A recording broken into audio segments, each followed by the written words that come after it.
Emma's 7th birthday arrives with morning sunshine streaming through our kitchen windows. My parents shipped their gift weeks early, insisting we save it for today. The package sits wrapped in silver paper topped with a pink bow. Emma tears through the wrapping excitedly, revealing a beautiful pink dress with delicate lace trim. She holds it up beaming, then suddenly freezes. Her small fingers trace something inside the hem. "What is this, Mommy?" she whispers. I lean closer, and my blood runs cold. I kneel beside Emma on our hardwood floor, gently taking the dress from her small hands. The morning light catches the delicate fabric as I examine what caught her attention. There, sewn into the hem with precise stitches, is a tiny pocket I would have missed entirely if not for Emma's keen eyes. "Let me see, sweetheart," I say, keeping my voice steady despite the strange unease creeping up my spine. My fingers work carefully to open the concealed pocket without damaging the dress. Inside, I feel paper. Old paper, soft with age. Emma watches with the intense curiosity only 7-year-olds possess as I extract a small folded note. The paper yellows at the edges, and when I unfold it, my heart stops. The handwriting is unmistakable. Purple ink in the loopy cursive I practiced endlessly in 6th grade. My own childhood writing stares back at me, but these aren't my words. "If you're reading this, they finally gave you my dress. I'm so sorry for what they did to you, Cassidy. Please forgive me. Sarah." The room tilts. Sarah. My sister Sarah, whose name hasn't been spoken in our family for nearly 20 years. Sarah, who vanished when I was 13 and she was 16, leaving nothing but whispered conversations behind closed doors and my parents' tight-lipped explanations about bad choices and running away. Emma tugs at my sleeve. "Mommy, why are you crying?" I hadn't realized the tears had started. Quickly wiping them away, I pull Emma into a hug, breathing in the strawberry scent of her shampoo while my mind races. This dress, this beautiful pink dress my parents sent for Emma's birthday, belonged to Sarah. The last time I saw it, Sarah wore it to her 12th birthday party, spinning in our backyard while our father took pictures, and our mother laughed. "Mommy's just surprised." I managed setting the note carefully on the coffee table. "This dress is very special. It belonged to someone I knew a long time ago." "Who?" Emma asks, fingering the lace trim with newfound reverence. I swallow hard. How do you explain to a 7-year-old that she has an aunt she's never met? That Grandma and Grandpa have kept secrets that span decades? That this innocent birthday gift has just shattered 20 years of careful silence? "Her name was Sarah," I say finally. She was my sister." Emma's eyes widen. "You have a sister, like how I always wanted a sister." The parallel stings. I've watched Emma play with her dolls, creating elaborate sister scenarios, begging us for a sibling we've been trying to give her. And all along, I had a sister. Have a sister? Is Sarah still out there somewhere? "Yes, baby, I had a sister, but she went away when I was young." Where did she go? The question every child would ask, and the one I never got a real answer to. My parents' story changed subtly over the years. First she ran away, then she was mixed up with the wrong crowd, then drugs were mentioned in hushed tones. By the time I was 18, the official family line was that Sarah had chosen a life that didn't include us, and we were better off accepting it. But this note tells a different story. "They finally gave you my dress." Not "I'm giving you my dress." They, my parents. And what they did to you, Cassidy. What did they do to me? The apology, the request for forgiveness. None of it aligns with the narrative I've been fed for 2 decades. I realize Emma is still waiting for an answer. I don't know where she went, sweetheart. But maybe this dress is her way of saying hello. Emma considers this with the seriousness children bring to important matters. Can we find her? Can we say hello back? My throat tightens. Maybe we can try. Standing up, I help Emma carefully hang the dress in her closet. She insists on putting it right in the front where she can see it. As I watch her arrange it, just so my phone buzzes on the dresser, Mom's contact photo smiles up at me. The same warm smile that's hidden 20 years of lies. "Aren't you going to answer?" Emma asks. I decline the call. "Not right now. Hey, why don't you go show Daddy your other presents while I clean up the wrapping paper?" She skips off and I'm left alone with the ghost of my sister's words. I pick up the note again, studying every curve of the letters. This was hidden for 20 years. My parents kept this dress knowing this note was inside and chose now to give it to Emma. Why what changed? My phone rings again. This time it's my father. I decline that too, but a text immediately follows. "Hope Emma loves the dress. It's been in storage so long we thought it deserved to see the light again." Storage. Like it was just any old dress. Like it didn't belong to the daughter they erased from our family history. The casual cruelty of it makes my stomach turn. I take photos of the note, then carefully fold it back into the pocket where it waited all these years. Whatever my parents' game is, I'm not playing by their rules anymore. Sarah reached across 20 years of silence with these few words, and I'm going to reach back. But first, I need answers, and I know exactly where to start. I wait until Mark takes Emma to the park before I make the call. Our house feels too quiet, the afternoon sun casting long shadows across the living room, where that note changed everything. My parents have called 6 more times. I've ignored them all, using the time to steady my nerves and plan my approach. When I finally dial my mother's number, she answers on the first ring. "Cassidy, we've been trying to reach you all morning. Did Emma like her special present?" Special. The word grates against my nerves. "Yes, Mom, very special, especially the note." Silence stretches between us, heavy with unspoken history. I can picture her in their kitchen, probably baking something, always baking when she's nervous. The grandfather clock they got for their 25th anniversary ticks in the background. "What note, dear?" Her voice wavers just slightly. She knows. The note in the dress pocket. Sarah's note. I let her name hang in the air like an accusation. More silence. Then I hear her set something down. A pan, maybe metal, against granite. "I don't know what you're talking about." "Don't lie to me." My voice comes out harder than intended. "Not about this. Not anymore. I have it right here. Sarah's handwriting, her apology, her dress." "Cassidy, you're being dramatic. If there was some old note in that dress, we had no idea. It's been in storage for..." Stop. I'm pacing now, unable to sit still. Just stop. I know that dress was Sarah's. I remember her wearing it. And this note. "Mom, she says she's sorry for what you did to me." "What did you do?" I hear my father's voice in the background asking who she's talking to. She muffles the phone, whispers something back. When she returns, her tone has shifted from defensive to placating. "Sweetheart, you were so young when Sarah left. You don't understand the full situation." "Then explain it to me. I'm 32 years old, Mom. I have a daughter of my own. I deserve to know why my sister disappeared and why you've acted like she never existed." She made choices. What choices? She was 16. Exactly. The word bursts out of her, sharp and revealing. She was 16 and thought she knew everything. She wouldn't listen to reason, wouldn't accept help. We did what we thought was best for everyone, including you. I gripped the phone tighter. Best for everyone, you erased her. Do you know how that felt, to lose my sister overnight and then be told never to mention her again? We were protecting you. From what? Another pause. More whispered consultation with my father. Then she says something that makes my world tilt for the second time today. "Sarah said you'd understand when you were ready." The present tense hits me like a physical blow. Said. Not wrote, not thought. Said. When did Sarah say that? My voice is dangerously quiet.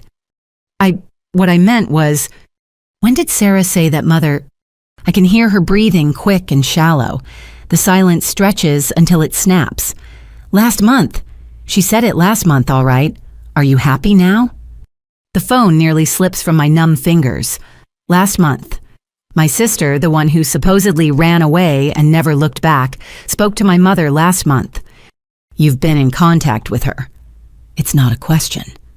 Cassidy, how long? It's complicated. How long? She sighs, and in that exhale, I hear 20 years of deception crumbling. 5 years. She reached out 5 years ago. 5 years. Emma was 2.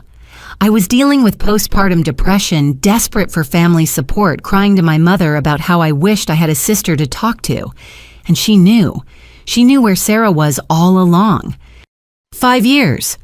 I repeat, sinking onto the couch. You've been talking to my sister for 5 years and never told me. She didn't want... Don't you dare blame this on her. Anger floods through me, hot and clarifying. Don't you dare. That note asks for my forgiveness. She apologizes for what you did, not what she did, what you did. We had our reasons. What reasons could possibly justify this? My father's voice comes through clearly now. Tell her we're coming over. No, I say immediately. Don't come here, not until you're ready to tell me everything, and I mean everything. Where is she? What happened? Why did you lie? Cassidy, please, let us explain in person. You had 20 years to explain. 5 years of active contact to tell me the truth. You chose to keep lying. So no, you don't get to come here and spin this however suits you. You don't understand what it was like, my mother says, desperation creeping in. The shame, the scandal, our family's reputation. Reputation. I laugh, but there's no humor in it. You threw away your daughter for reputation. We didn't throw her away. We sent her somewhere safe, somewhere she could start over without ruining her future or yours. The admission hangs between us. Sent her, not lost her, not watched her run away. Sent. Where, I demand. Where did you send her? That's not important right now. It's the only thing that's important. Where is my sister? I can't. She doesn't... It's not my place to say. Because she doesn't want contact with me, or because you don't want me to contact her. Silence again. In the background, my father argues for the phone. There's shuffling, muffled words. Then his voice comes through strong and authoritative, the voice of a man used to being obeyed. Cassidy, that's enough. Your mother is upset. We'll discuss this when everyone has calmed down. Don't talk to me like I'm still 13, Dad. You lied to me. You've been lying my entire adult life. I have a right to know. The line goes dead. He hung up on me. My own father hung up rather than tell me where my sister is. I stare at the phone, then at the note still sitting on the coffee table. Sarah's words blur through fresh tears. She's out there close enough to have monthly conversations with our mother, close enough that she knew I had a daughter, close enough to want me to have her dress, but still too far away to reach. My phone buzzes, a text from my mother. Please don't do anything rash. This situation requires delicacy. Think of Emma. Think of Emma. As if I think of anything else. As if they thought of me when they ripped my sister away and built a wall of lies between us. I text back, I'm going to find her, with or without your help. The response comes quickly. Cassidy, please, you don't know the whole story. Then tell me. No response. I wait 5 minutes, 10, 15, nothing. Fine. If they won't help me find Sarah, I'll do it myself. 20 years of lies end now. 2 hours pass in a blur of fruitless internet searches and growing frustration. Sarah's name yields too many results, none of them my sister. I've tried every combination I can think of. Her full name, maiden name, with various cities, even searches for women the right age who went to our high school. It's like she vanished completely, which I'm beginning to realize was probably intentional. Mark and Emma return from the park just as the doorbell rings. Through the peephole, I see my father standing on our porch, shoulders slumped in a way I've never seen before. He looks every one of his 65 years. I'll take Emma upstairs, Mark says quietly, reading my face. He's been my rock through everything, and once again he knows exactly what I need. I wait until I hear Emma's bedroom door close before opening the front door. Dad stands there in his weekend clothes, khakis and a polo shirt that hangs looser than it used to. When did he lose weight? When did his hair go completely gray at the temples? May I come in? He asks formally like a stranger. I step aside without a word. He enters slowly, taking in our family photos lining the hallway. Emma's school pictures our wedding photo vacation snapshots. He pauses at one from last Christmas, where Emma sits on his lap by the tree. The perfect grandfather. The lying father. In the living room, he chooses Mark's recliner, leaving me the couch. The space between us feels like miles. "Your mother doesn't know I'm here," he begins. "She thinks I'm at the hardware store." More lies, how fitting. He flinches but doesn't defend himself. "You deserve the truth, all of it. Though I'm not sure you'll thank me once you know. Try me." He leans forward, elbows on knees, staring at his clasped hands. "Sarah didn't run away. We sent her away." Even though I'd already pieced this together, hearing him confirm it winds me. "Why, she was pregnant." The words drop between us like stones in still water. Pregnant. My sister was pregnant at 16. By who? Though part of me already knows this answer too. Bradley Morrison. He says the name like it tastes bitter. Tom Morrison's son. Tom Morrison. Dad's business partner for over 30 years. They built their construction company together, made their fortunes together. Their families vacationed together every summer at the lake. Bradley was 3 years older than Sarah, headed to Princeton on a lacrosse scholarship. She told us on a Tuesday. Dad continues, his voice hollow.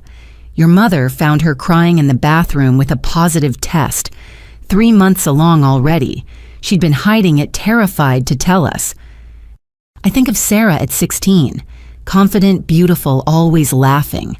The big sister who taught me to braid hair and paint my nails. 3 months of carrying that secret alone. "What did you do?" "What we thought was right." He looks up then, and his eyes are red-rimmed. "God help us, we thought we were protecting everyone. The Morrisons had already put down deposits at Princeton. A teenage pregnancy would have destroyed Bradley's future. And Sarah, in our community, in our church, she would have been branded forever. So you sent her away. Your mother's sister in Oregon, Margaret. She couldn't have children of her own, was happy to take Sarah in. We told everyone Sarah had won a scholarship to a boarding school for troubled teens. Said she'd gotten mixed up with drugs, needed help we couldn't provide. And I believed you. The betrayal cuts fresh. I was 13 and I believed every word. We made sure you would. We were so careful with the stories, so consistent. We even had fake brochures from the school to show people who asked. The calculation of it staggers me. The props, the lies, the elaborate deception. What about the baby? Born in Oregon. A girl. Margaret was going to adopt her, raise her as her own. Papers were drawn up, everything legal and tidy. Sarah would finish high school, there could even go to college if she wanted. Start fresh where no one knew. But Sarah fought it. Every step. She didn't want to give up the baby, didn't want to stay away. She turned 18 and threatened to come home with her daughter, tell everyone the truth. Good for her. I thought so too, he admits quietly. Part of me was proud of her fighting spirit, but your mother and Tom Morrison, they panicked. The scandal would have ruined both families. The business would have suffered. Bradley was doing well at Princeton, had a girlfriend from a good family. They couldn't let Sarah destroy all that. So what did you do? Though I'm dreading the answer. We negotiated. Sarah could keep her daughter, but she had to stay away. We'd provide financial support, help her build a life, but she couldn't come home, couldn't contact you. If she tried, we'd cut off all support and use Bradley's family lawyers to establish that she was an unfit mother. You threatened to take her baby. The Morrisons did. We went along with it.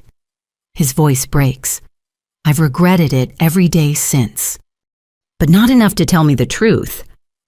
How could I explain to my 13-year-old that we'd chosen reputation over family, that we'd sent her sister away for the crime of being young and in love? By the time you were old enough to understand, the lie had become our reality. And 5 years ago, when she contacted you again, he looked surprised. Your mother told you... She slipped. Said Sarah mentioned something last month. I pushed until she admitted they'd been in contact for 5 years. Sarah found us on social media, saw pictures of Emma. She just wanted to know about you, about her niece.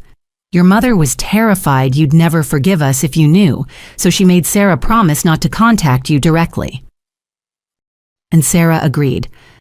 She had her own family by then, a daughter in college, a career. She didn't want to disrupt your life, but she asked about you constantly. Your mother would visit her show, her pictures, tell her stories. Visit her where? He hesitates, then seems to decide I've come too far to be denied this final piece. Springfield. She lives in Springfield, 2 hours away. Has been there for 10 years. 2 hours. My sister has been 2 hours away for a decade. Close enough for day trips. Close enough that we've probably been in the same stores, same restaurants without knowing. What's her last name now? Still Coleman. She never married. Raised Grace on her own. Grace. My niece's name is Grace. Dad, I need to ask you something, and I need you to be completely honest. He nods, looking older than ever. Did you ever fight for her? Did you ever once stand up to Mom and the Morrisons and say this was wrong? The silence stretches long before he answers. Once. When Grace was 3. I told your mother I was done with the lies that we needed to reunite our family. She said if I contacted Sarah, she'd leave me and make sure I never saw you or Emma again. So you chose. I chose the daughter I could keep over the one I'd already lost. I'm not proud of it. And now I'm 65 years old and I've lost them both. You can barely look at me and Sarah. Sarah is polite when your mother visits, but she'll never forgive me. How could she... He stands slowly, joints protesting. I should go. Your mother will wonder where I am. Dad, he turns at the door, does Bradley know about Grace? The Morrisons told him she miscarried. He went on with his life, married that Princeton girlfriend. They have 3 kids now. Another lie, another life built on deception. After he leaves, I sit in the gathering darkness until Mark comes down. I heard most of it, he admits, wrapping his arms around me. These walls are thin. My sister lives in Springfield. She has a daughter. I'm an aunt. So what do we do? I look up at him, grateful beyond words for that we. We go to Springfield. We find Sarah. We end this. When? Tomorrow. I'll call in sick. You can work from home. We'll take Emma. She should meet her aunt. Your parents won't like it. My parents don't get a vote anymore. He kisses the top of my head. I'll get the car serviced tonight. We leave after breakfast. 20 years of lies end tomorrow. I just hope Sarah wants them to end too. I barely sleep, spending most of the night on my laptop searching for Sarah Coleman in Springfield. The city has over 150,000 people, but I refuse to be discouraged. By 3 in the morning, I've found 17 possible matches, none with photos clear enough to be certain. Mark finds me at the kitchen table at dawn, surrounded by printed pages and empty coffee cups. Find anything. He pours himself coffee, already dressed for our impromptu road trip. Maybe. There's a Sarah Coleman who works at St. Mary's Hospital. The age is right. And I turn the laptop toward him. She's a pediatric nurse. That seems significant. Dad said she fought to keep Grace, threatened to come home with her. Someone who fights that hard for her child might choose a career helping other people's children. It's worth checking out. He squeezes my shoulder. We'll find her, Cass, even if we have to knock on every door in Springfield. Emma bounces into the kitchen an hour later, excited about our surprise adventure. We've told her we're visiting someone special, leaving the details vague until we know if Sarah even wants to see us. The 2-hour drive feels both endless and too quick. Emma chatters from the back seat about school, her birthday party, the pink dress that started everything. I've brought the dress with us, carefully folded in a gift bag. It seems right that it should go home to Sarah. Springfield rises before us all, glass and concrete, and possibility. St. Mary's Hospital dominates the medical district, its parking garage, full even on a Saturday morning. Should we go in? Mark asks, pulling into a visitor space.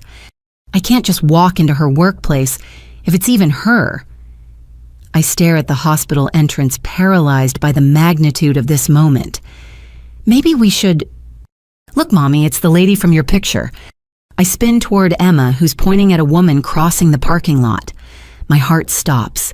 Even 20 years older, even in purple scrubs with her hair pulled back, I know that walk, that tilt of her head, that way of fishing in her purse for keys while moving.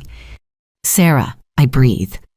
Mark is already unbuckling his seatbelt. Go, we'll catch up. I'm out of the car before I can second-guess myself, jogging across the asphalt. Sarah. She turns at her name keys in hand. Our eyes meet across 20 feet and 20 years. Her face cycles through confusion, recognition, and shock in the space of a heartbeat. Cassidy. My name comes out as barely a whisper. I stop 3 feet away, suddenly uncertain. What do you say to the sister stolen from your life? How do you bridge 2 decades of lies with words? Sarah solves it by dropping her purse and pulling me into a fierce hug. We're both crying before either of us speaks again, standing in a hospital parking lot, holding on like we're 13 and 16 again. How... She pulls back to study my face, hands cupping my cheeks. How are you here? The dress. You left a note in the dress.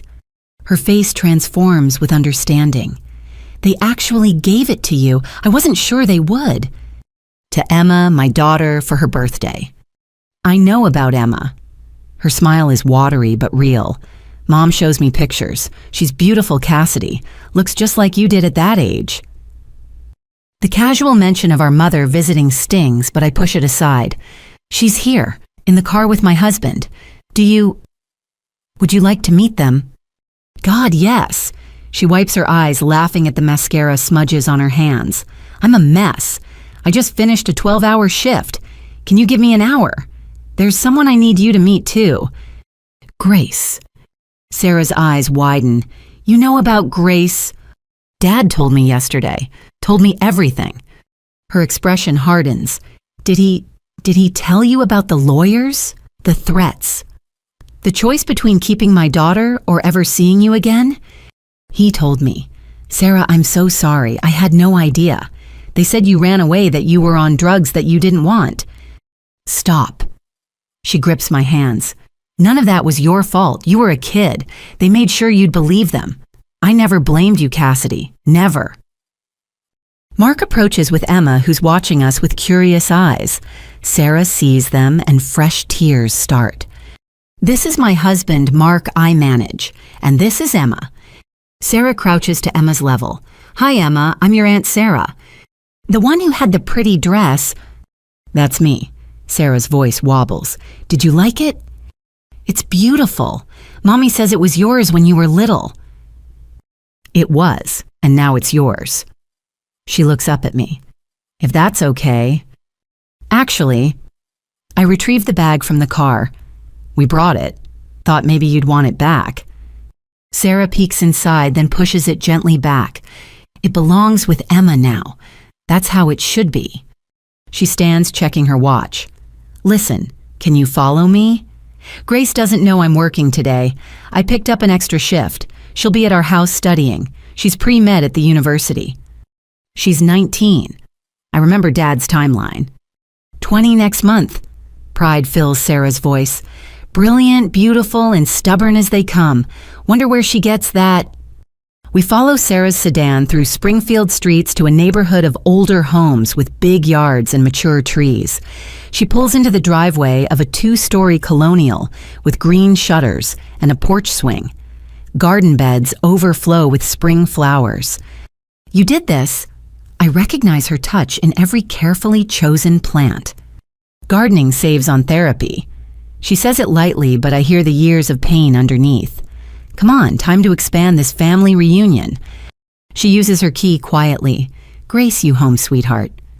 In the kitchen, a young voice calls back. I thought you were working. Got off early, and I brought some people I'd like you to meet. We follow Sarah through a home that's lived in and loved. Photos cover every surface. Grace at various ages, Sarah in her nursing scrubs, the two of them on vacations and holidays. A life built without us, but full nonetheless. In the kitchen, a young woman sits at the table surrounded by textbooks and highlighters. When she looks up, I gasp. It's like looking at Emma in 12 years.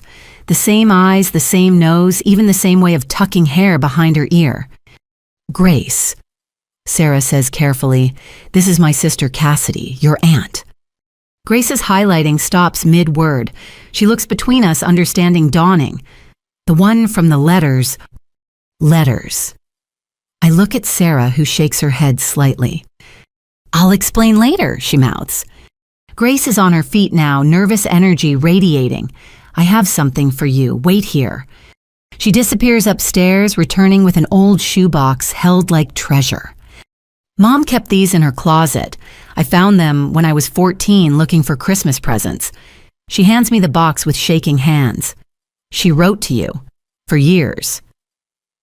Inside are dozens of letters, addressed to me at our childhood home. Some stamped "Return to Sender," others marked "Refused," many unopened, all in Sarah's handwriting spanning years. Oh, Sarah. My legs won't hold me. I sink into a kitchen chair, overwhelmed. I never stopped trying, Sarah says quietly. Even when they threatened lawyers, even when they said you didn't want contact, I kept writing, kept hoping. Emma, who's been uncharacteristically quiet, pipes up. Why didn't the mailman bring them to our house? Because my parents made sure they wouldn't, I say throat tight. They kept us apart on purpose. That's mean, Emma declares with 7-year-old certainty. Yes, Sarah agrees, it was. Grace clears her throat. There's something else you should know. Grandma and Grandpa, your parents, they've been visiting me since I was 5. The room goes still. I look at Sarah, who seems as shocked as I am. What? Sarah's voice is sharp. Grace, what are you talking about? I have videos, pictures. Grace looks between us, realizing she's dropped a bomb. They said you knew. They said it was okay. My phone buzzes, a text from my mother. Your father said he told you about Springfield. Please don't do anything rash. Too late, Mother. 20 years too late. I stare at Grace's revelation while Sarah processes this new betrayal. Our parents had been visiting Grace, secretly playing grandparents to one grandchild while maintaining distance with Emma. The hypocrisy burns through me like acid. Show me, Sarah says to Grace, her voice carefully controlled. Show me these pictures. Grace retrieves her laptop fingers, flying across the keyboard. Within moments, she's pulled up a folder labeled Family Photos. The screen fills with images that make my stomach churn. There's my mother pushing a young Grace on a swing, my father teaching her to ride a bike, birthday parties with candles and presents, Christmas mornings in pajamas. This was my 5th birthday. Grace points to a photo. They brought me a dollhouse, said they were friends of yours who wanted to make sure I had nice things. Sarah's knuckles are white where she grips the table. Friends. They said they were friends. When did you find out who they really were? I asked Grace. Not until I was 12. I saw a photo at their house when they took me school shopping. You and Mom as kids. I recognized Mom immediately and put it together. They took you shopping. Sarah's voice rises. How often did they visit? Grace looks uncomfortable now, realizing the depth of deception she's uncovering. Every month or so, more during school breaks, they came to my science fair presentations, my piano recitals. Every word is a knife. They attended Grace's recitals while missing Emma's dance performances due to previous commitments. They were grandparents to the hidden grandchild while keeping the acknowledged one at arm's length. Mark's hand finds my shoulder, grounding me. Emma has wandered to the window, distracted by a bird feeder, thankfully oblivious to the adult drama unfolding. I need to think, Sarah says, suddenly standing. I need, 20 years of lies, and I'm still finding new ones. Sarah, I start, but she waves me off. No, it's not your fault. It's never been your fault. Give me a minute. She steps onto the back deck, leaving Grace, Mark, and me in awkward silence. Grace fidgets with her highlighter, clearly distressed.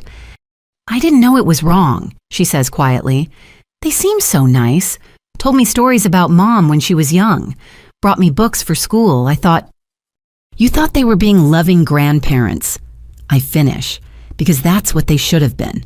To both you and Emma, openly, honestly, without all these secrets. They talked about you sometimes, Grace adds, showed me pictures of Emma, said you were very busy with your own life. Busy. The word tastes bitter. Not that they'd threatened your mother to keep us apart.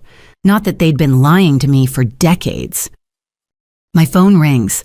Mom again. This time I answer, putting it on speaker so Mark can hear. Cassidy, where are you?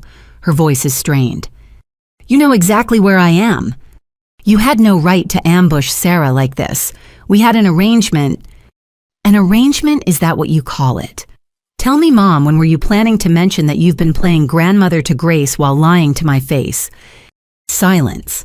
Then defensively, that's different. Grace needed us. Emma needed grandparents who didn't keep half their family secret. Lower your voice, you're being hysterical. I'm being hysterical. I laugh sharp and bitter. You've been living a double life for 20 years and I'm hysterical. We did what we thought was best. Stop saying that. Stop hiding behind good intentions when every choice you made was about protecting yourself. Sarah returns from the deck, eyes red but determined. She holds out her hand for my phone. Janet.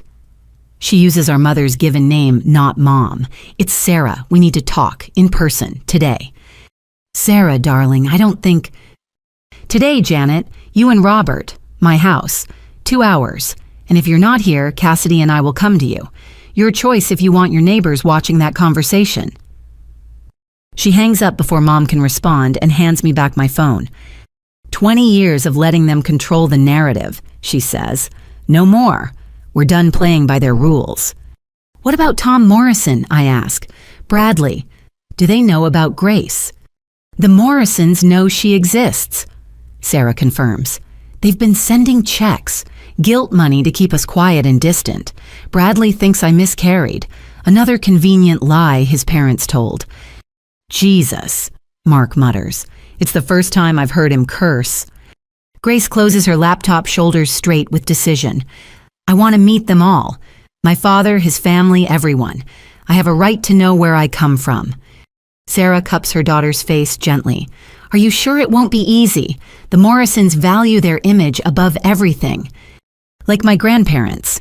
Grace's smile is sharp. I'm pre-med at 20, Mom.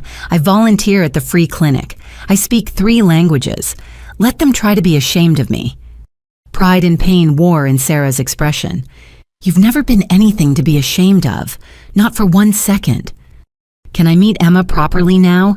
Grace asks, looking toward my daughter by the window. I've wanted a cousin my whole life. The next hour passes in a blur. Grace and Emma bond instantly, the 12-year age gap, meaningless in the face of shared DNA and curiosity. Grace shows Emma her room, her textbooks, her collection of pressed flowers that mirrors Emma's own nature collection. Watching them together, I see Sarah and myself echoed in their easy rapport. She's wonderful, I tell Sarah as we watch from the doorway. You did an amazing job. Alone, Sarah adds quietly. I did it alone because our parents made sure of it. I'm sorry. God, Sarah, I'm so sorry. Stop apologizing for their choices. She turns to face me fully. You were a victim too. They stole 20 years from both of us. What do we do now? Now we take back our story, our family, our truth. She glances at her watch. Starting in about 90 minutes when our parents walk through that door. They'll have excuses, justifications, they always do. Let them try. Sarah's smile is fierce. I've had 20 years to prepare for this conversation. A car door slams outside. We both freeze, but it's just a neighbor. The tension breaks into nervous laughter. Look at us, Sarah says, jumping at car doors like we're still scared teenagers. Aren't we part of us? I think of the 13-year-old who lost her sister, the 16-year-old who lost her family. They froze us in time with their lies. Then it's time to thaw. Sarah links her arm through mine, a gesture so familiar it aches. Together this time. Mark appears in the hallway. I hate to interrupt, but there's a car pulling up. Town car, looks expensive. Sarah and I exchange glances. Our parents don't drive town cars, which means the Morrisons. Sarah breathes. Someone told them we found each other. Through the front window, I watch Tom Morrison emerge from the back seat, phone pressed to his ear. He looks older, but still commands attention in his tailored suit. The driver opens the other door and Bradley steps out. "Is that him?" I ask, though I already know. He looks like an older, softer version of the golden boy who dated my sister. Success has padded his features, but the Morrison jawline remains unmistakable. "Mom." Grace appears at the top of the stairs, Emma beside her. "Who's here?" Sarah squares her shoulders. "Your father, sweetheart. Looks like our family reunion just got more complicated." The doorbell rings. We all stare at it like it might explode. "Should we answer?" Mark asks. "We could pretend we're not home," I suggest weakly. "No." Grace descends the stairs with determined steps. "No more hiding. No more pretending.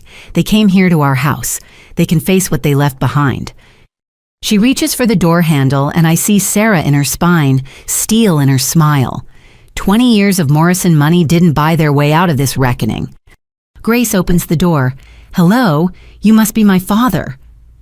Bradley Morrison stands frozen on the doorstep, his father's confident voice dying mid-sentence on the phone call. His eyes track from Grace's face to Sarah, visible behind her, then back to Grace. The color drains from his carefully tanned face.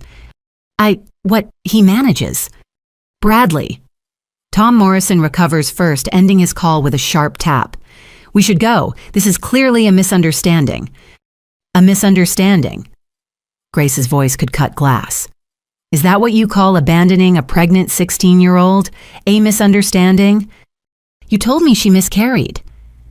Bradley hasn't moved from the doorway, still staring at Grace like she's a ghost, which in a way she is, the ghost of the child he was told died 20 years ago. Inside. Sarah's voice brooks no argument. "All of you, we're not having this conversation where the neighbors can watch."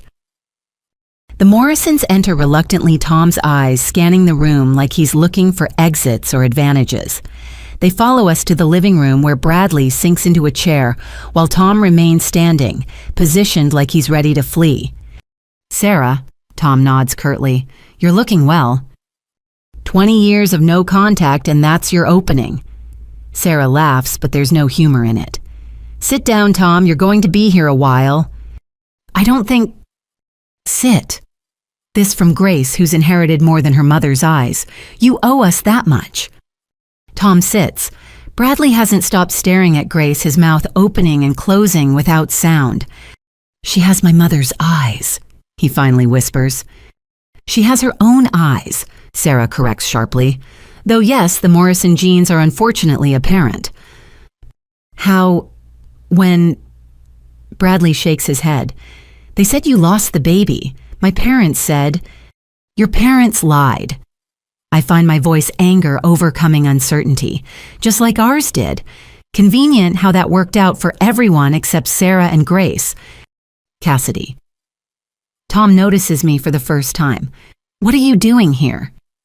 "Meeting my sister, the one our parents told me ran away, the one your family helped exile." We didn't." He looks to his son. "Bradley needed to focus on his future. You were so young." "I was 16, Sarah interrupts, "scared, pregnant, and in love with someone who let his daddy ship me off like an inconvenience." "I didn't know," Bradley's voice cracks. "God, Sarah, I didn't know. They told me you'd gone to stay with relatives, that you'd decided to terminate, that it was your choice to cut contact. And you never questioned it, never tried to call, never wondered why I disappeared overnight. They said you needed space, that contacting you would only hurt you more." His eyes plead for understanding. "I was 19. I believed them." "You were relieved." Sarah's voice is steady, devastating. "Admit it. You were relieved when they told you the problem was gone." Bradley's silence is answer enough. Mark clears his throat. I'm going to take Emma to the backyard. She doesn't need to hear this. I'll go too, Grace offers, but Sarah catches her hand. No, you stay. You've been the secret long enough.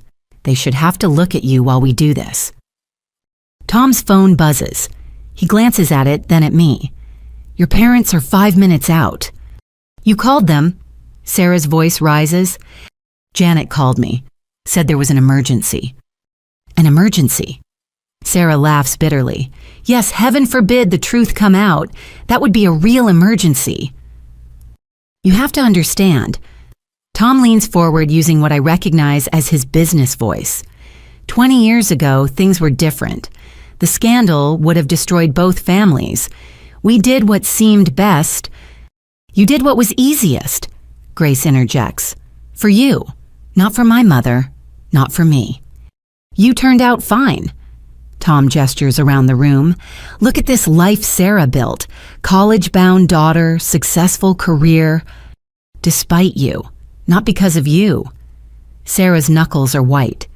Do you know how hard it was, single mother at 17, no family support, starting over in a strange city? We sent money. Guilt money, hush money, blood money. Sarah spits each word, with strings attached. Stay away, stay quiet, pretend you don't exist. Mom kept every check, Grace adds quietly. Never cashed a single one. We have 20 years of Morrison guilt sitting in a safety deposit box. This clearly surprises both Morrison men. Tom recovers first. That was foolish. That money could have helped. We didn't want your help. Sarah stands pacing to the window. We wanted family. Grace deserved grandparents, a father, an aunt. Instead, she got shadows and secrets and lies. I want a paternity test, Bradley says suddenly. The room goes silent. Sarah turns slowly, dangerously. Excuse me. I'm not saying... 20 years, Sarah. I need to be sure. Grace stands pulling papers from a folder on the side table. I realize she came prepared for this confrontation. Filed when I turned 18. She says, handing Bradley the documents. Legal paternity established through court order. Congratulations, Dad, it's a girl. Bradley's hands shake as he reads. Tom tries to look over his shoulder, but Bradley angles away. You've known for 2 years, Bradley says. You could have contacted me. With what, hi, I'm the daughter you thought died. Want to grab coffee? Grace's composure cracks slightly. You never looked for us, never questioned the story. Why would I think you'd want me now? The front door opens before Bradley can answer. My parents enter without knocking their assumption of welcome, just another small betrayal in an ocean of them. Cassidy Marie Coleman. My mother's voice fills the foyer. You will not disrupt 20 years of careful... She stops dead, seeing the Morrisons. The blood drains from her face as she takes in the scene. Both families, both sisters, the granddaughter she's been secretly visiting, and the one she's kept at arm's length, all in one room. Hello, Mother, I say coldly. Father, so nice of you to join our family reunion. My father looks between Tom and Bradley, clearly trying to assess allies and damage. Tom, we should speak privately. No. Sarah's voice cuts through. No more private meetings, no more backdoor deals, no more managed narratives. We're done with that. Sarah, sweetheart. My mother tries her caring voice. You're upset. Let's all calm down. Don't. Sarah's fury is ice cold.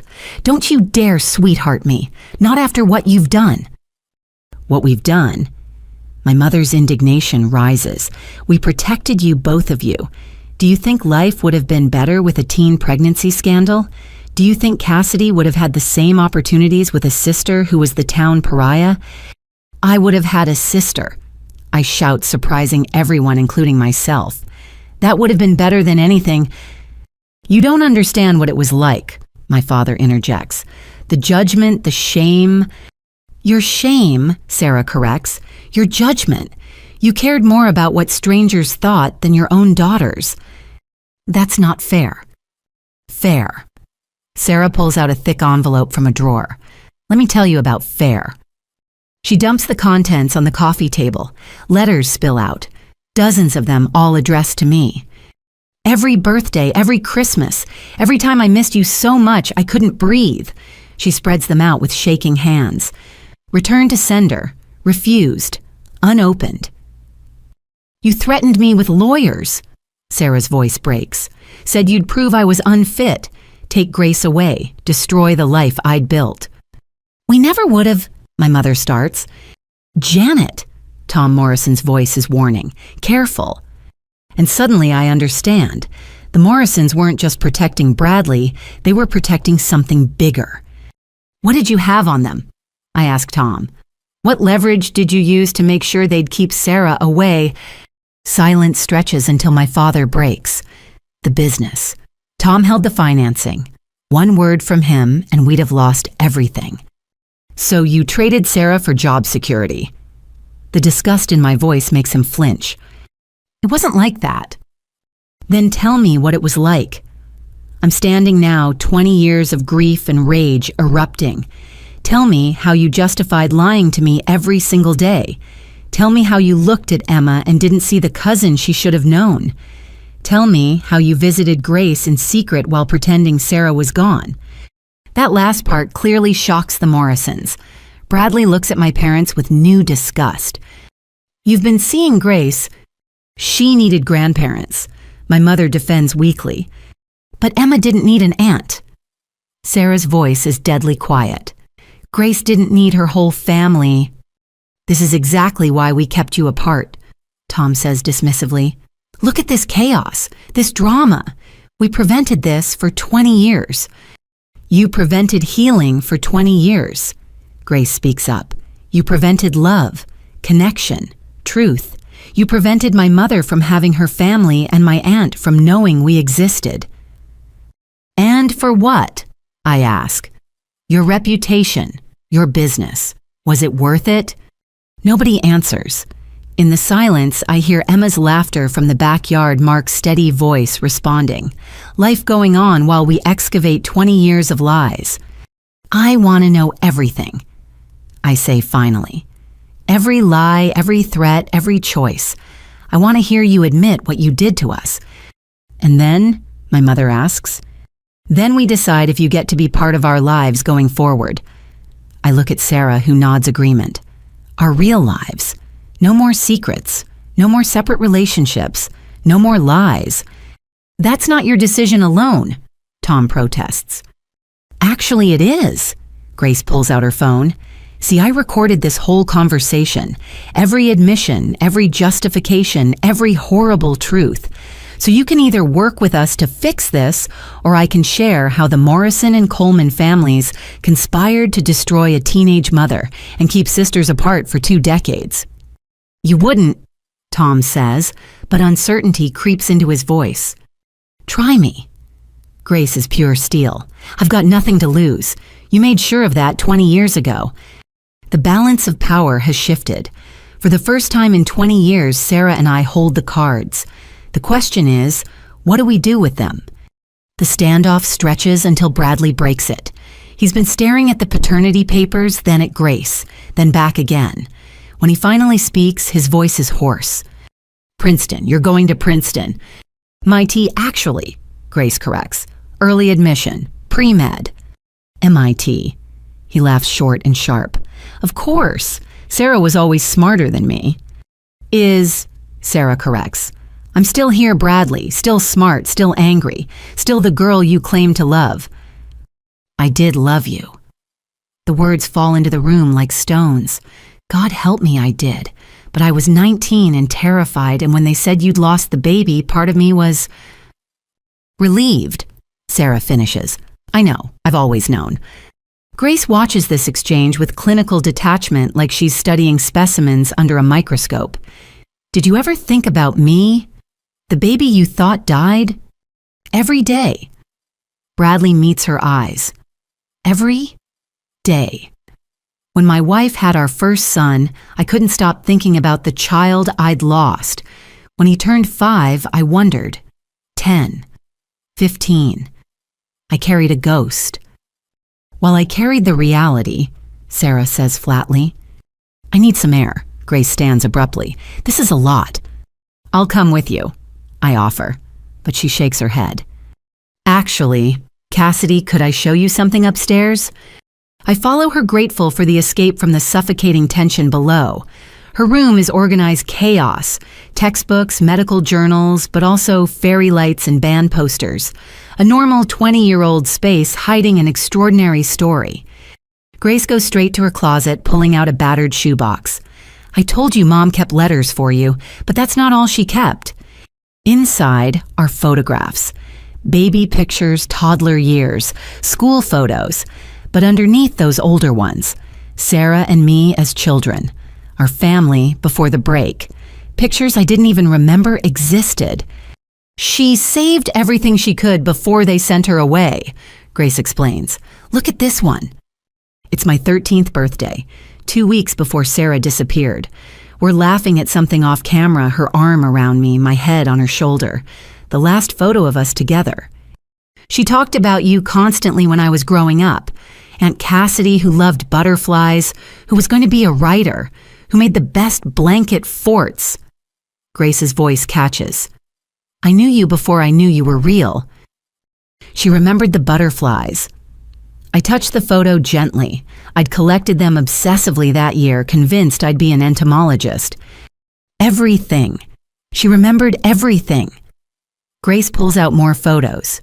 And these are ones Grandma and Grandpa brought, of you and Emma. The betrayal hits fresh. They'd shared my life with Grace while denying me hers. Photos of Emma's first steps, first day of school dance recitals, my wedding, Mark, our life parceled out in secret glimpses. I'm sorry, Grace says quietly. I know how this looks, but I want you to understand. They were all I had of you.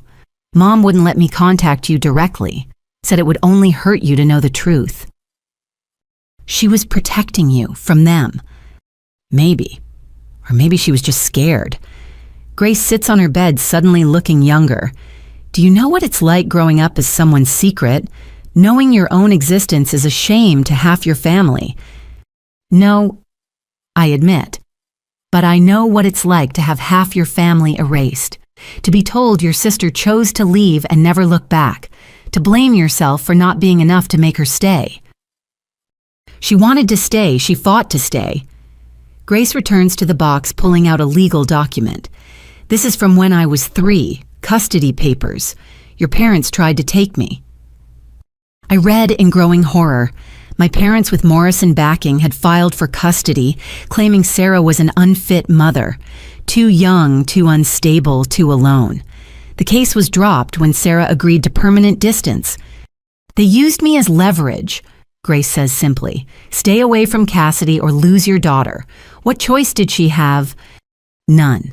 God, Grace, I'm so sorry. Stop apologizing for their actions. She sounds just like her mother. We have a choice now. We can let their poison keep spreading, or we can choose differently. What do you want to choose? She looks at the photos spread between us. I want to know my cousin. I want family dinners without secrets. I want to stop being hidden. Yes, the word comes out fierce. All of that, yes. A door slams downstairs. Raised voices filter up. Grace and I lock eyes. Should we? Probably, she sighs. Want to bet on who stormed out? Tom Morrison. He seems like a tactical retreat type. We head down to find I'm right. Tom's town car is pulling away, but Bradley remains. He's moved to the window, standing apart from the others who've formed distinct camps. My parents on one side, Sarah alone on the other. Tom felt his position was clear. Bradley says without turning, "The past is past. No good comes from relitigating old decisions." Easy for him to say, Sarah responds. He's not the one who lived with those decisions. What do you want from me, Sarah? Bradley turns, looking older than his 40 years. I can't undo the past. I can't give Grace her childhood back. I can't unmake the choices we all made. You could start by acknowledging they were wrong. Grace enters the room with quiet authority. That trading your comfort for our exile was wrong. Bradley flinches. My parents shift uncomfortably. The truth sits heavy between us all. It was wrong. The admission comes from an unexpected source, my mother. We were wrong. I see that now, seeing you girls together, seeing what we stole from you. Janet. My father protests, but she waves him off. No, Robert. Enough. Look at them. Look at what we broke. Tears run down her carefully made-up face.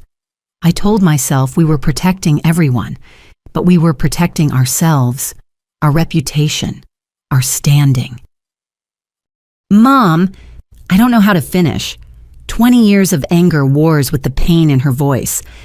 I lost both my daughters that day, she continues, sent one away, lied to the other. And for what?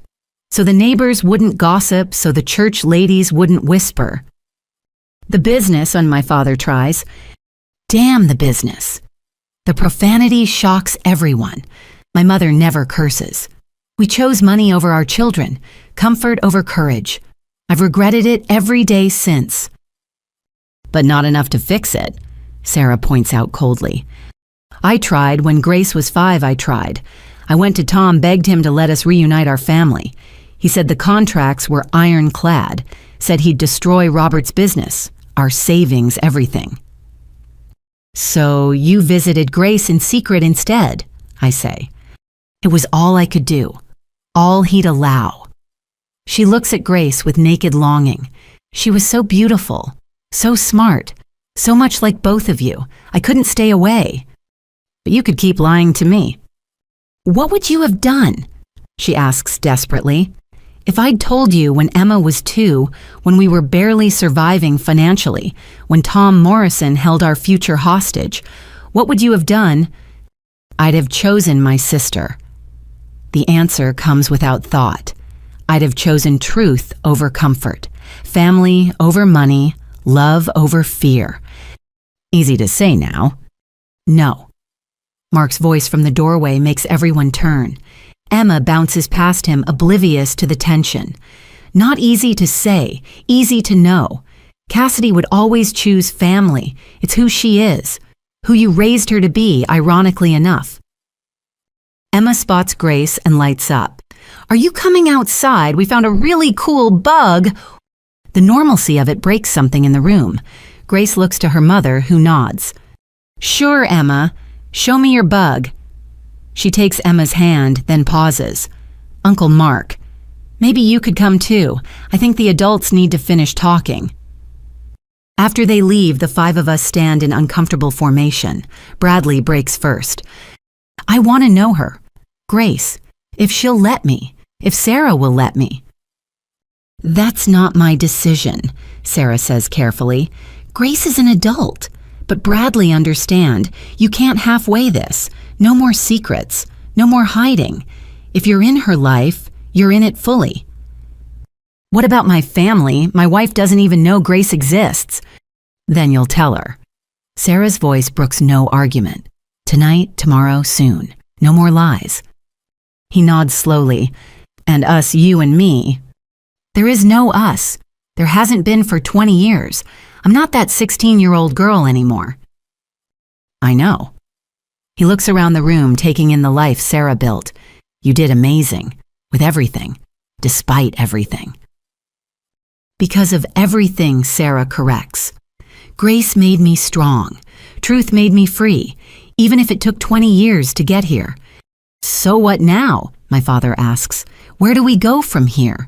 Sarah and I exchange glances. 20 years of separation, but some communications need no words. Now I say we start over, as a family, a real one. No secrets, no separate relationships, no lies. It won't be easy, Sarah adds. 20 years of damage doesn't heal overnight. But we try. I reach for her hand, she takes it. We try because Emma and Grace deserve better, because we deserved better. Yes, my mother whispers. Yes to all of it. My father nods reluctantly. Bradley agrees. And for the first time in 20 years, our broken family takes its first step toward healing. Outside, Emma's laughter mingles with Grace's, the sound of cousins who should always have known each other, the sound of a future we're finally brave enough to build. 3 weeks pass before we attempt a full family dinner. 3 weeks of careful negotiations, painful conversations, and small steps forward. Bradley told his wife, who promptly filed for divorce. My parents started therapy. Sarah and I text daily, making up for 20 years in increments. Now we're all gathered around Sarah's dining table, an expanded family testing new boundaries. Mark carved the turkey-neutral territory we'd decided avoiding holiday traditions. Emma and Grace made place cards carefully, arranging us to minimize conflict. My parents sit at one end, the weight of their choices visible in every line of their faces. Bradley occupies the middle, still learning how to exist in this space he'd been absent from. "This is nice," my mother ventures, her voice tentative. She's different now, the Polish worn off, the certainty shaken. All of us together. "Should have happened years ago." Sarah says, not unkindly, but not letting the moment pass unmarked either. "Mom," Grace warns gently. "We're all trying, but some wounds are still raw." Emma, blissfully unaware of the undercurrents, chatters about school. "And then Mrs. Peterson said my butterfly report was the best in class, just like Mommy used to love butterflies." "You still love butterflies," Sarah says, smiling at me. "Remember your collection. You had over 200 specimens cataloged by the time She trails off. By the time she left. The words hang unspoken. "I still have them, I admit. In the attic, couldn't throw them away." "Can I see them?" Emma bounces in her seat. "Please." "Of course, sweetheart. We'll get them down this weekend." "I'll help," Grace offers. "I'm good with preservation, useful skill for pre-med." The conversation flows easier after that. Grace talks about her courses. Mark shares a funny story from work. Even Bradley contributes awkwardly but genuinely trying. We're all performing this dance of normal family dinner, pretending the last 20 years didn't happen. Then Emma innocently lights a fuse we didn't see coming. "Grandma, is Grace the girl you were with at the park last month?" She turns to my mother with bright curiosity. "You said she was your special friend." Every fork stops moving. Sarah's knuckles whiten around her knife. "What park, Emma?" I keep my voice level. "The one with the duck pond. Grandma was pushing a girl on the swings, but when I called out, she said she had to go." My mother's face drains of color. Grace looks stricken. "That was me," Grace confirms quietly. "She took me to Riverside Park, said you were shopping nearby but couldn't stop." "Last month." Sarah's voice is deadly calm. "While you were supposedly at your book club, Janet..." "I can explain." "No." Sarah stands abruptly. "No more explanations, no more excuses. You saw my daughter in secret last month, while sitting at my table, while pretending to rebuild trust." "It was already planned." My mother rushes to explain. "Grace and I have been meeting monthly for years. I didn't know how to tell her it had to stop." "Had to stop?" Grace's voice cracks. "Why would it have to stop?" The question hangs heavy. My mother looks desperately between her granddaughters. "I just meant, with everything coming out, I thought..." "You thought you'd have to choose," I finish, understanding dawning cold and clear, "between your granddaughters, like you chose between your daughters." "That's not..." "Grandma takes me places too," Emma pipes up, still not understanding the tension. "But not every month, just sometimes. When you're busy, Mommy." The inequality of it burns. Secret monthly meetings with Grace, occasional babysitting for Emma. Even in their affection, they maintained the divide. "Get out." Sarah's voice is quiet, final. "Sarah, please." "Get out." She looks at my parents with 20 years of fury.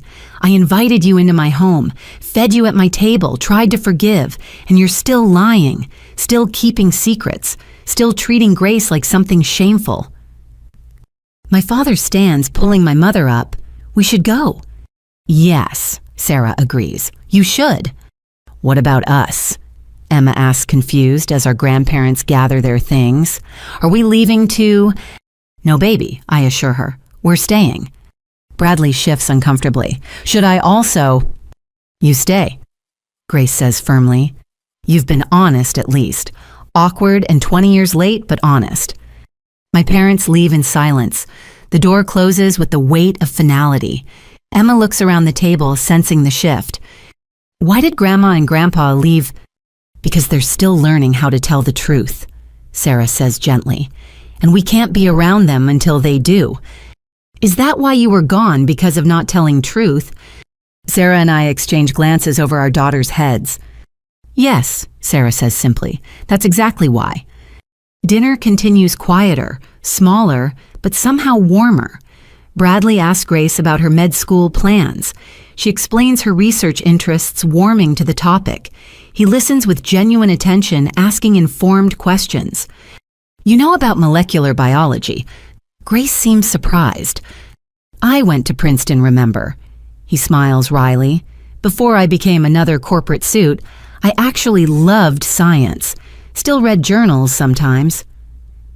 Mom never mentioned that. Your mom knew me as a 19-year-old boy, not exactly my most impressive era. It's the first time he's spoken about their past without defensiveness. Sarah notices, too, her posture softening slightly. After dinner, while the girls clear plates, Bradley corners Sarah in the kitchen. I'm sorry for all of it, for being weak, for letting them handle it, for not fighting for you. We were kids, Sarah says quietly, scared kids with parents who cared more about appearances than our hearts. You fought, you kept Grace, built this life. I just let them erase it. You believed what they told you. We all did for too long. Can I... He stops, starts again. Can I be part of her life now? Really be part of it? That's up to Grace, but Bradley, she doesn't need another person who'll disappear when it's inconvenient. I won't, I swear I won't. From the dining room, we hear Emma teaching Grace a clapping game. The sound of sisterhood 20 years delayed, but not denied.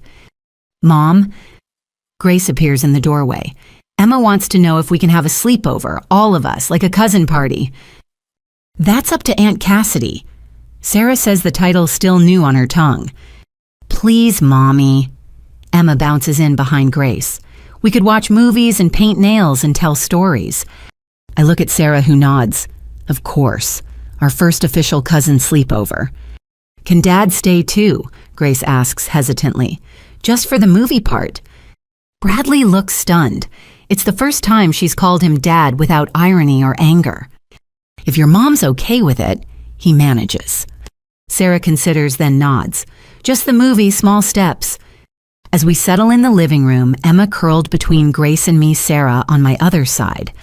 Bradley awkward but present in the armchair, I think about my parents. Driving home to their house full of photographs, hiding half their family, 20 years of careful construction crumbling. They'll either learn to live in truth or lose us all. Their choice, finally. What movie should we watch? Grace asks. Something happy, Emma declares. With sisters. Frozen, Grace suggests. Perfect, Sarah and I say in unison, then laugh at the synchronization. As the movie starts, Emma snuggles deeper between us. This is the best day, she murmurs. I always wanted more family. Me too, baby, I whisper. Me too. Grace reaches over, taking my hand. Sarah's arm wraps around my shoulders. Bradley watches from his chair, witness to what his absence helped break and what our children are helping heal. It's not perfect. 20 years of lies don't disappear with one dinner, one movie night, one moment of connection. But it's a start. It's truth. It's family, finally. Honestly, completely. And that's enough for tonight. The movie ends with Emma fast asleep across Grace's lap. We've spent 2 hours in this bubble of normalcy pretending the cracks don't show. Bradley makes movements to leave, but Grace stops him with a look. Wait, before you go... She carefully shifts Emma to the couch cushions, tucking a blanket around her small form. There's something you should see. All of you. She retrieves her laptop from the kitchen fingers, moving with purpose across the keys. Sarah tenses beside me, clearly unaware of what's coming. When I was organizing my backup drives for college, I found old videos from when I was little. Mom had a digital camera before they were common, always ahead of the curve. Grace's voice is carefully neutral, but her hands shake slightly. I converted everything to preserve them, including this. The screen fills with a child's birthday party, streamers, balloons, a Tinkerbell cake, and there unmistakably is 5-year-old Grace, blowing out candles while my parents sing. My father lifts her onto his shoulders as she squeals with delight. My mother wipes frosting from her nose with practiced grandmotherly care. The timestamp in the corner reads March 15th, 2011. I do the math, my stomach dropping. That's 6 months after they told me you'd overdosed, that you were probably dead. Sarah makes a sound like she's been punched. On screen, little Grace opens presents while my parents beam with pride. A dollhouse, books, a dress that looks handmade, my mother's careful stitching evident in every detail. They were wonderful grandparents, Grace says quietly, attentive, loving, present, everything grandparents should be. How long? Sarah's voice is raw. How long were they in your life? They started visiting when I was 3. Aunt Margaret told me they were old friends who wanted to help. I believed it until I was 12. 9 years. Sarah stands abruptly pacing to the window. 9 years of birthdays and Christmases and random Tuesdays.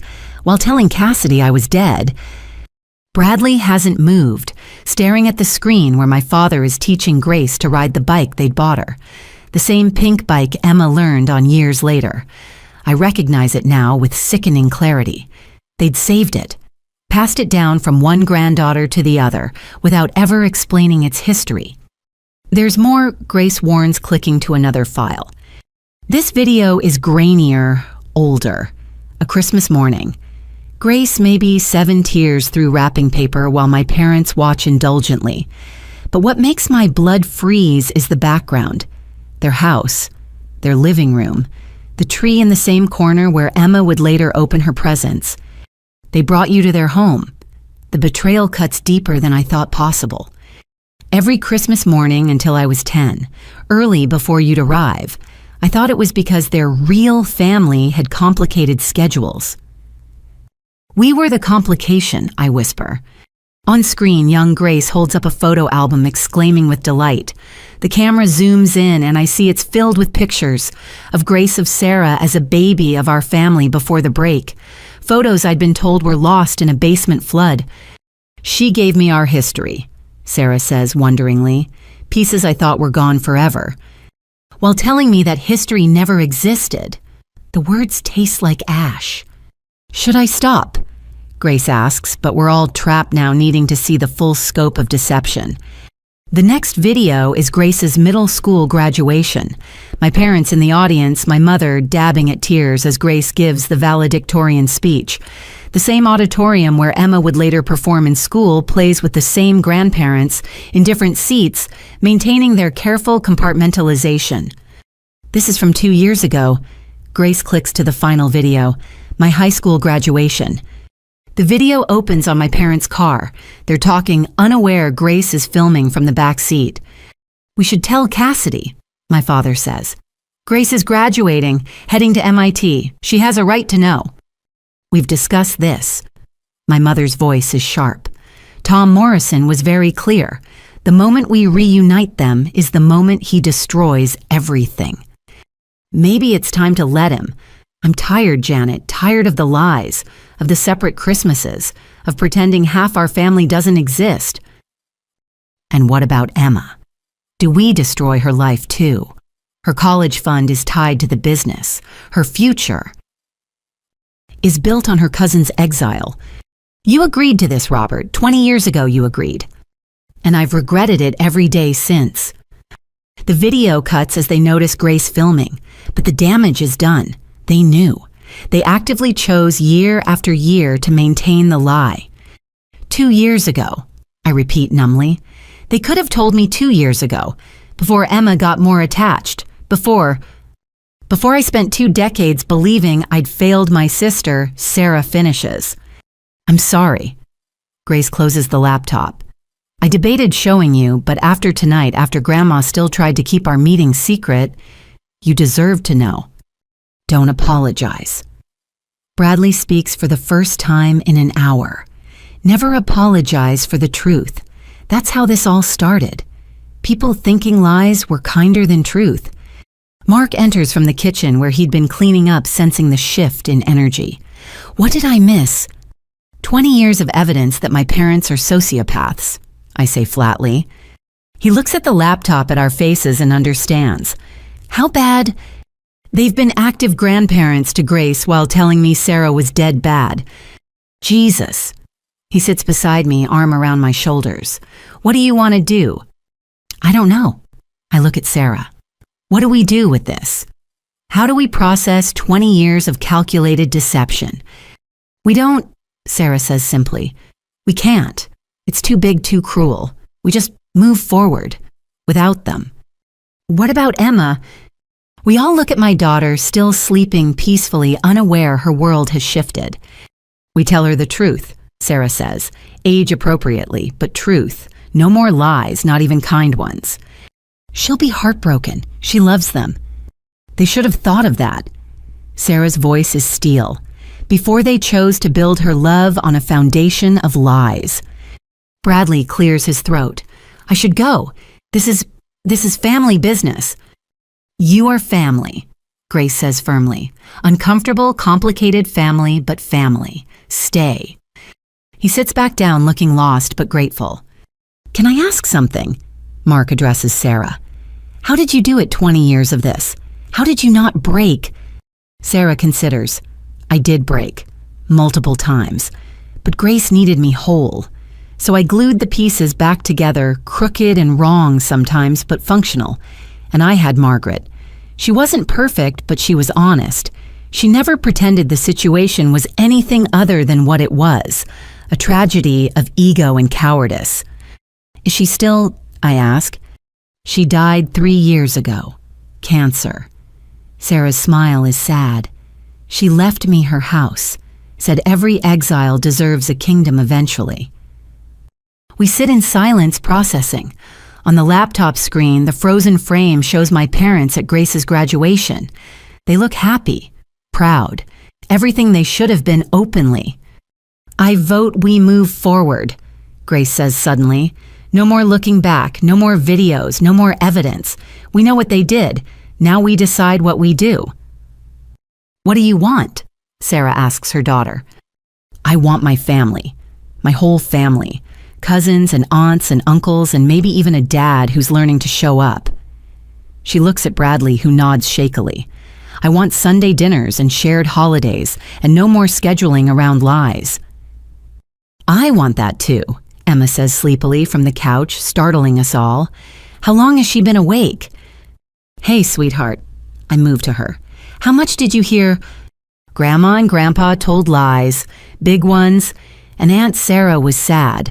And Grace is my cousin for real now. Are you okay? Emma considers with 7-year-old wisdom. Will Grandma and Grandpa stop lying? I don't know, baby.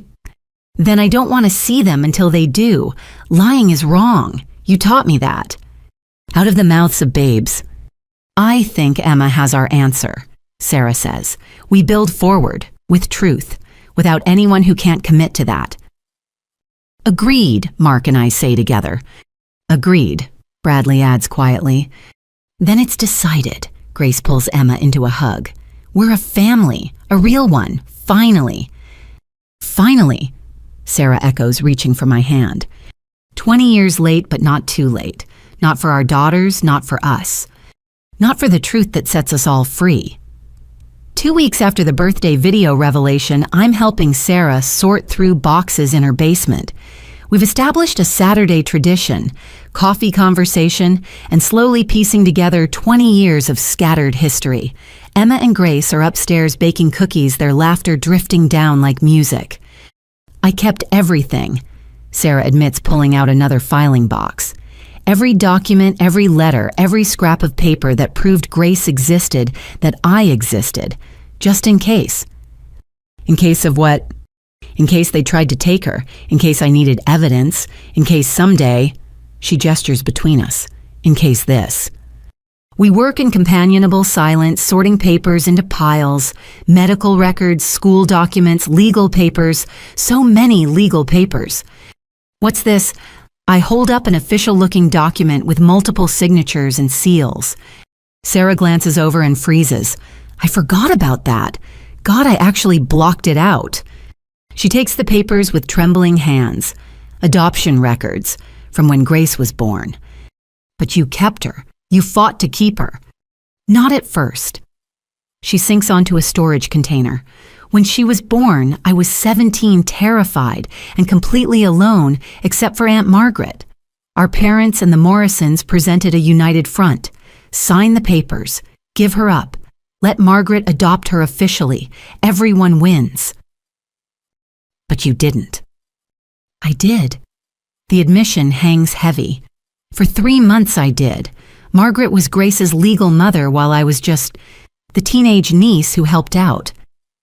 I study the documents more carefully. There in faded ink. Legal adoption papers. Margaret Coleman as adoptive mother. Sarah Coleman relinquishing all parental rights. And at the bottom, witness signatures that make my blood run cold. Janet Coleman, Robert Coleman, Thomas Morrison. Our parents witnessed this. They arranged it, flew to Oregon for the signing, made sure everything was ironclad. Sarah's laugh is bitter. You know what changed my mind? Grace smiled at me.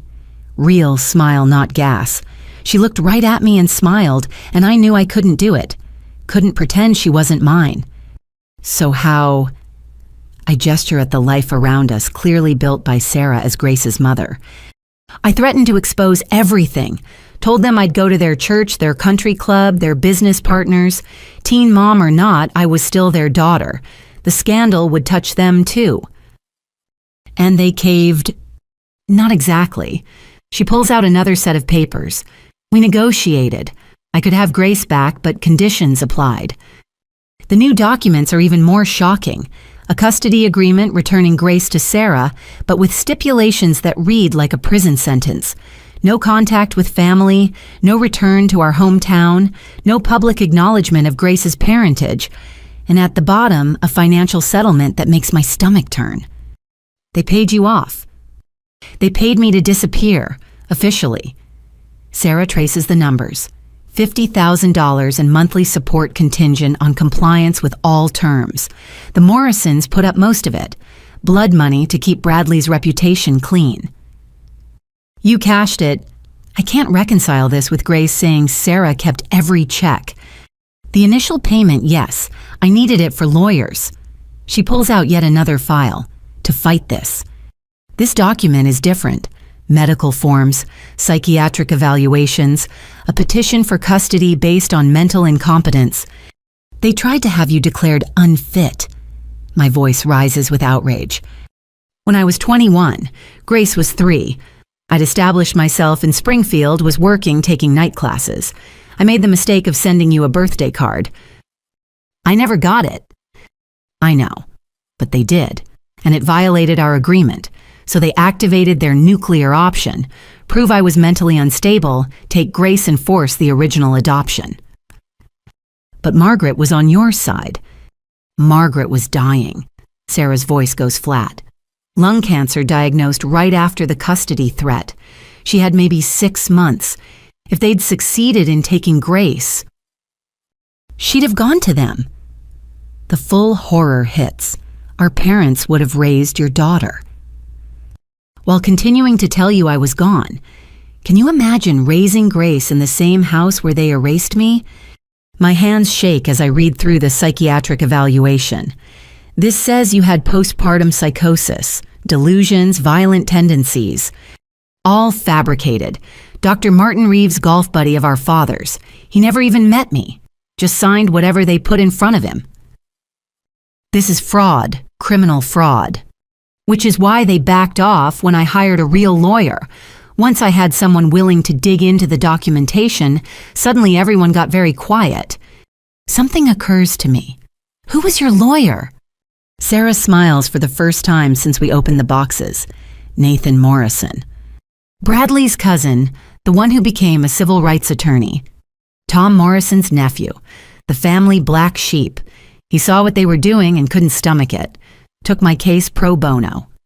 Is he the one who told Bradley the truth? No. Her smile fades. Nathan kept my secrets.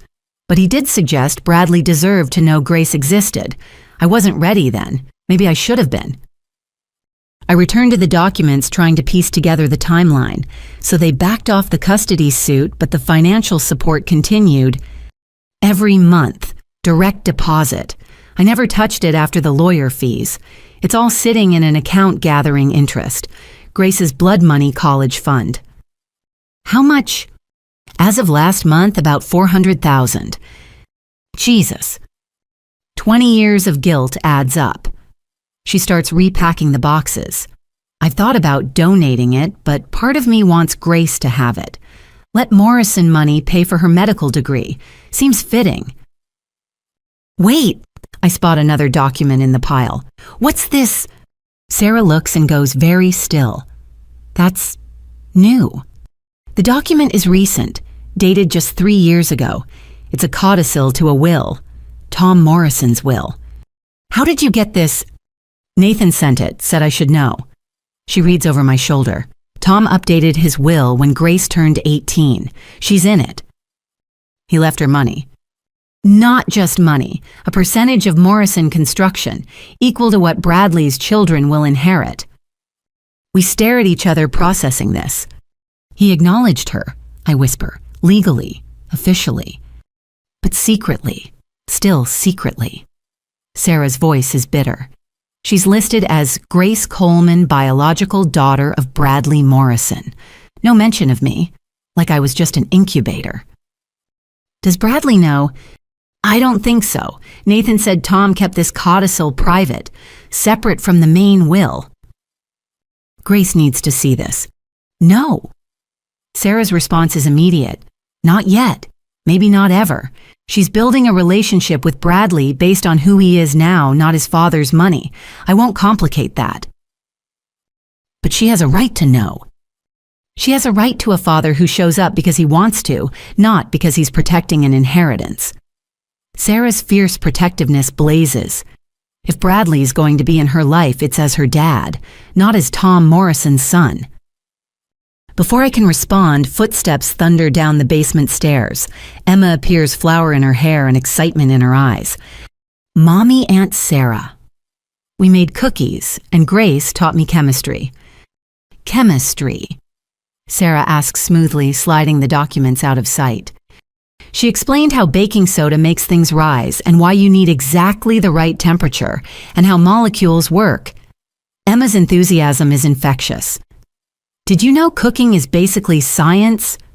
Grace is going to be an amazing doctor, I say, meaning it. She said maybe I could be one too, or a scientist who studies butterflies, or both. You can be anything, Sarah tells her seriously. Anything you work for. Grace appears at the top of the stairs. Cookies are cooling. Also, Bradley texted. He wants to know if he can come to my MIT campus tour next week. Sarah and I exchange glances over the boxes of secrets. What did you tell him? Sarah asks carefully. That I'd like that, if it's okay with you. It's your choice, sweetheart, your relationship with him. I know, but you're my mom. Your opinion matters. Sarah climbs the stairs, leaving the boxes of betrayal behind. My opinion is that people can change, can choose to do better. Bradley's trying. That matters. Unlike Grandma and Grandpa, Emma pipes up, they're still lying. How do you know that? I ask. They called yesterday while you were at work. Daddy told them you'd call back, but I heard him say they needed to earn trust first. She pauses. What's earn trust mean? It means showing through actions, not just words, that you can be believed, Grace explains. Like how Bradley's been coming to family dinners and texting me about school. He's earning trust. Oh, Emma considers this. So Grandma and Grandpa need to do actions. Big actions, I confirm, truth actions. That sounds hard. Looking at the boxes in Sarah's basement, thinking of the 20 years of documents proving calculated cruelty, I have to agree. It does sound hard, maybe impossible. But then I watch our daughters climb the stairs together, chattering about cookies and chemistry, and I think about impossible things, like sisters finding each other after 20 years, like truth surviving decades of lies, like families rebuilding from ashes. Maybe impossible is just another word for hasn't happened yet. Coming, Sarah calls from the top of the stairs. I close the last box, leaving the past in the basement where it belongs, right behind you. The confrontation happens at their house, neutral territory we'd foolishly thought. My parents had finally agreed to meet after 3 weeks of silence, 3 weeks of declined calls and unanswered messages. The condition Sarah and I come alone, no children, no spouses, just the 4 of us and 20 years of reckoning. Their living room looks exactly as it always has, pristine, professionally decorated, cold. The family photos on the mantle mock us with their careful curation. Emma features prominently. Sarah and I exist only in pictures from before, frozen at 13 and 16 forever, the daughters they preferred to the ones we became. You look well, my mother begins, as if this is a social call. Don't. Sarah's voice cuts through pretense. We're not here for pleasantries. My father sits in his usual chair, the one that used to seem like a throne when we were children. Now he just looks diminished, a king of a crumbling kingdom. Then why are you here? He asks, still clinging to authority he no longer has. To give you a chance, I say. One chance to be part of our lives, our real lives, going forward. No more secrets, no more separate relationships, full truth with everyone. Including Emma and Grace, Sarah adds. They know each other now. They're family. You can't compartmentalize them anymore. It's not that simple, my mother protests. There are considerations. What considerations? I demand. What possible reason could you have for continuing this charade? They exchange a look I've seen 1,000 times, the silent communication of conspirators. Tell them, my father says quietly. Robert, tell them, Janet, they're right, it's time. My mother's perfectly manicured hands twist in her lap. The business, your father's business. It's more complicated than you know. Tom Morrison, Sarah says flatly. We know he's threatened you, has held the business hostage for 20 years. Not just threatened, my father corrects. He owns 51%, has since we expanded in '95. I needed capital, he had it. Part of the deal was what?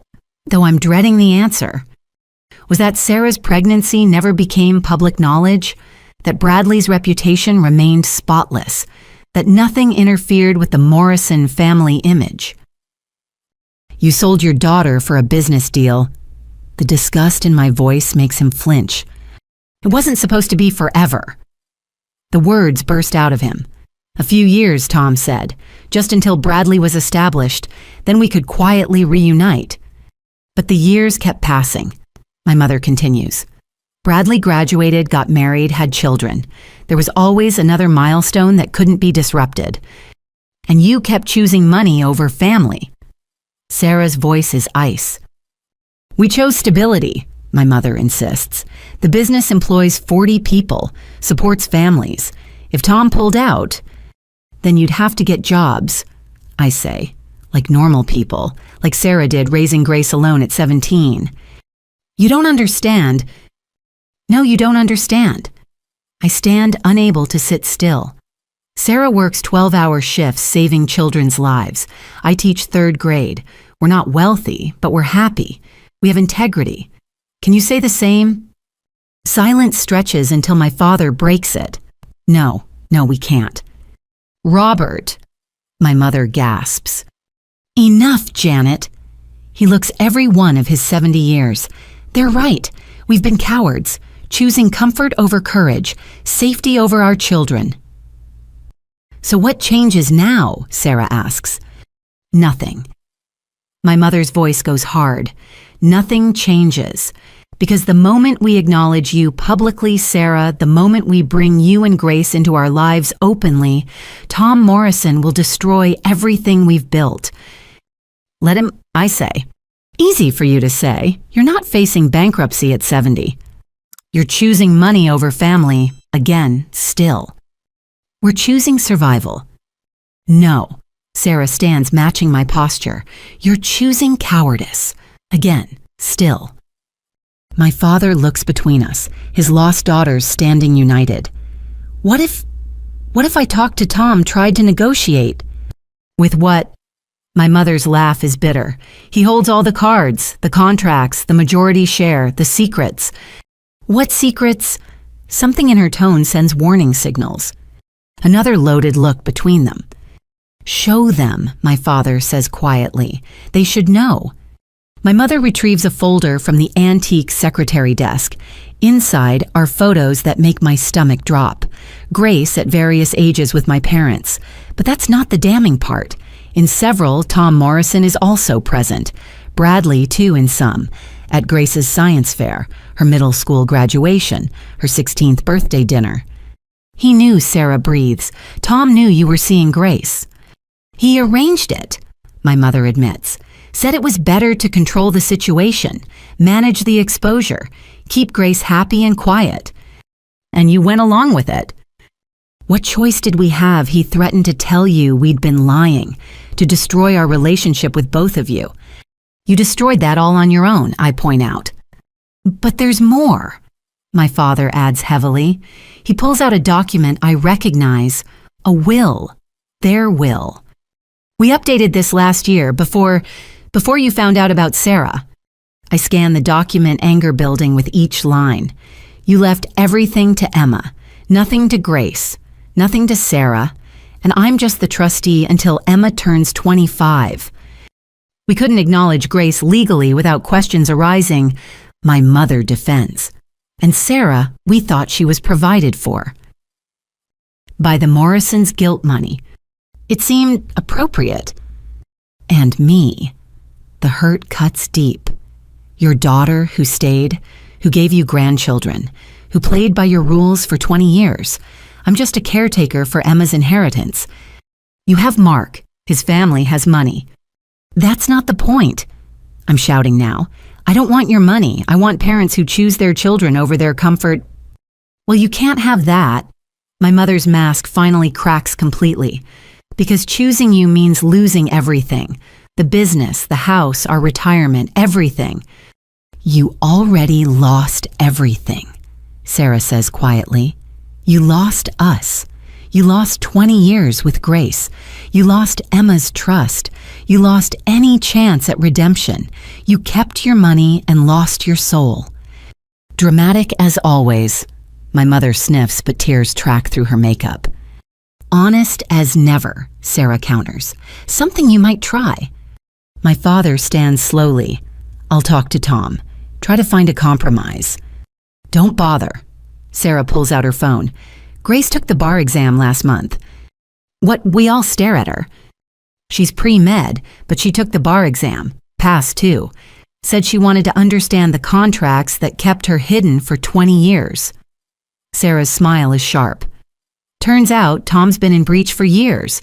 The morality clauses he insisted on. They work both ways. Secret grandchildren, hidden payments, fraudulent medical documents. Grace has been building a case. She wouldn't dare, my mother gasps. She's her mother's daughter, I say with pride. Of course she would. But more importantly, Sarah continues, she doesn't have to, because we don't want anything from you anymore. Not your money, not your approval, not your conditional love. Sarah, please, my father starts. No, you made your choice. 20 years of choices, all protecting the same thing, your comfort, your image, your wealth. She heads for the door. Keep it, all of it. It's all you have left. I follow her, pausing at the threshold. You know what the saddest part is? Emma asked me yesterday if she did something wrong, if that's why Grandma and Grandpa don't visit anymore. I had to explain that some people love money more than family. She's 7 and she understood immediately. Said you must be very lonely. Cassidy, my mother's voice breaks. She's right, you know. You are lonely. You've been lonely for 20 years. You just filled the space with lies instead of love. If you walk out now, you're out of the will entirely. Both of you. I'll change it tomorrow. I look at my parents. These strangers who raised me, who taught me right from wrong while living a fundamental lie. Good. I don't want money touched by 20 years of cruelty. Give it all to Tom Morrison. You've given him everything else. Sarah waits by the car, face turned to the sun. You okay? Free. I correct. I'm free. They'll change the will.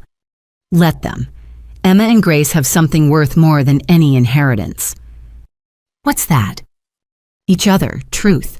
A family built on love instead of lies. Sarah starts the car. Think they'll ever understand what they lost.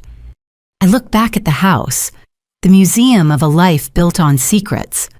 Maybe, when they're alone on Christmas, when they see other grandparents with their grandchildren, when they realize their money can't buy back 20 years.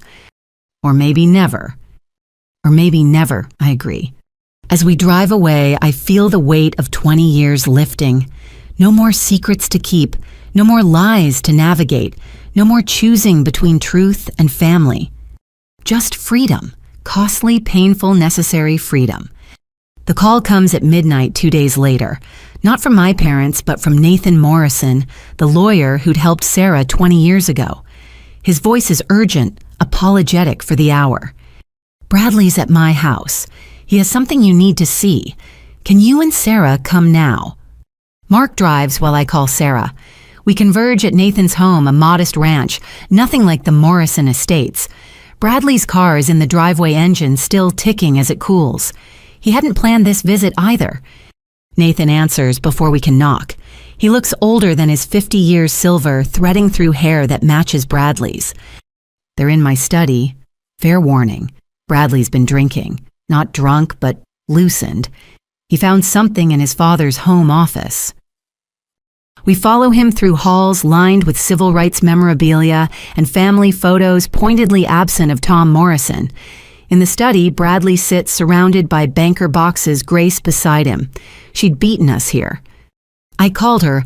Bradley explains, seeing our surprise. She deserved to know first. Know what Sarah demands. Bradley hands her a folder. Inside are receipts, contracts, correspondence, the paper trail of 20 years of payments. But it's more than we knew, more than the monthly checks Sarah never cashed. He paid them, Bradley says hollowly. My father paid yours, not just for silence, for enforcement. I read over Sarah's shoulder, nausea rising. Payments to my parents dated just months after Sarah left. Services rendered recustody arrangement. Consultation fee, family management, discretionary fund, location monitoring. They were paid to keep us apart, Sarah whispers. Actually paid. It gets worse, Grace says quietly. She hands us another document.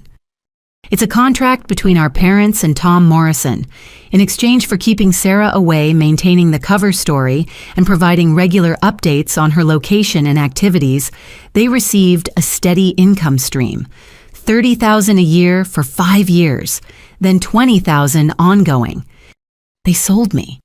Sarah's voice is numb. My own parents sold their services as my jailers. Look at this clause. Nathan points to highlighted text.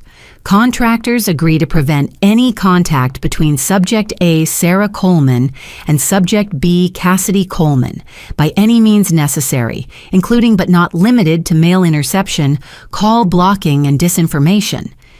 Subject A and Subject B. I repeat, we weren't even people, just problems to be managed. There's a bonus structure. Bradley adds, voice slurred with emotion and whiskey. Extra payment if Sarah moved more than 500 miles away. Penalties if she came within county lines.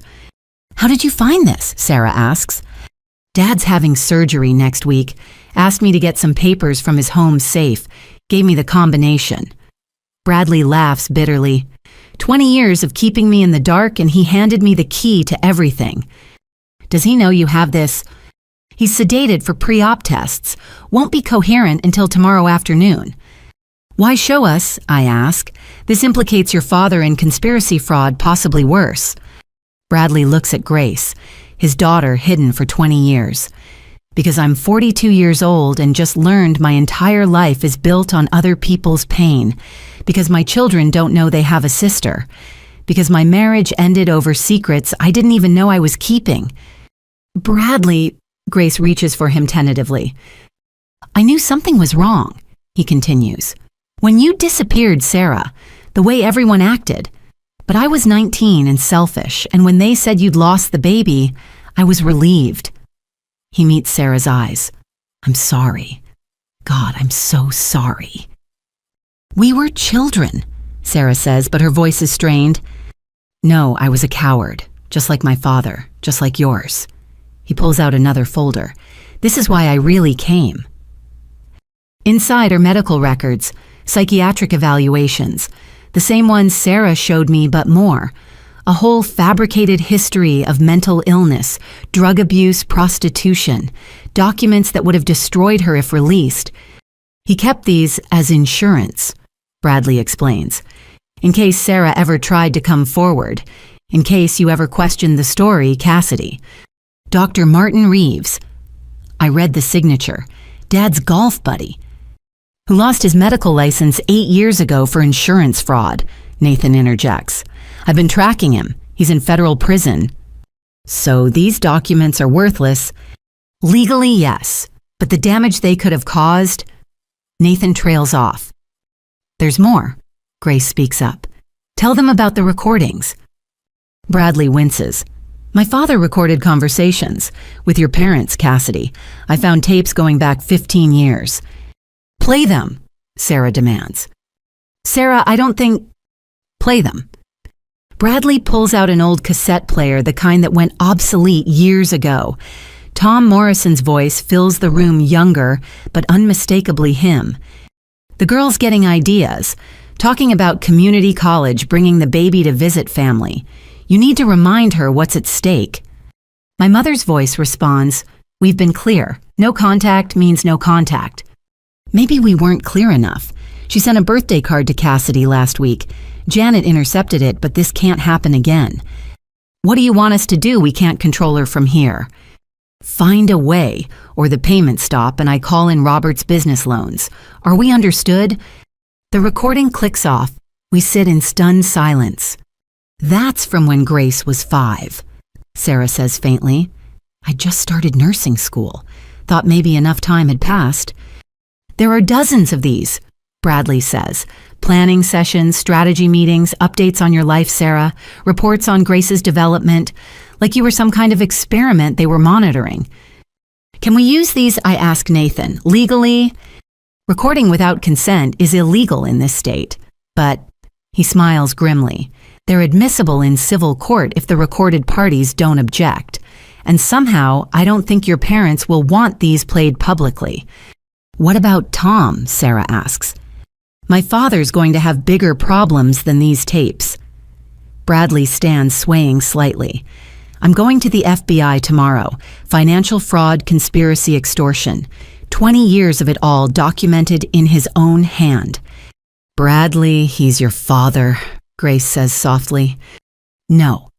He's the man who stole my father from me, who made me complicit in exile and lies, who let me believe my child died rather than risk his reputation. Bradley's voice hardens. He destroyed our family for his pride. Let him face the consequences. This will ruin you too, Nathan warns. The business, your inheritance. Good. I don't want money built on Sarah's exile and Grace's erasure. I want... He looks at Grace. I want to know my daughter, meet her properly, introduce her to her siblings, give her the father she deserved 20 years ago.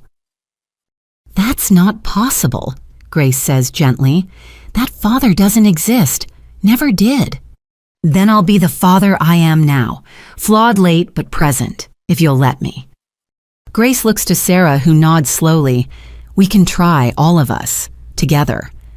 I pick up one of the contracts, the weight of 20 years of deception in my hands. What do we do with all this? We make them face it, Sarah says. Every lie, every payment, every choice. We make them acknowledge what they did. And then we decide if they deserve any place in our future. And they don't, Bradley says flatly. None of them do. They had 20 years to choose differently. Every day for 20 years they chose cruelty. Emma loves them, I remind everyone. It's not that simple. Emma loves who she thought they were, Sarah corrects, just like we all did. Nathan gathers the documents carefully. I'll organize these, build a timeline. If you decide to pursue legal action— We won't, Sarah interrupts. I won't put Grace through that, won't make our pain public entertainment. But they should know we could, I add, that we have proof, that their carefully constructed lies are one press conference away from collapse. Leverage. Bradley nods approvingly. My father would appreciate the irony. We leave Nathan's with copies of everything. Evidence of 2 decades of conspiracy filed in neat folders. Grace drives Bradley home.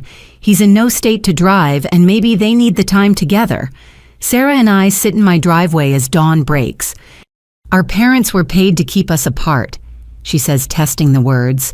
Literally paid. For 20 years.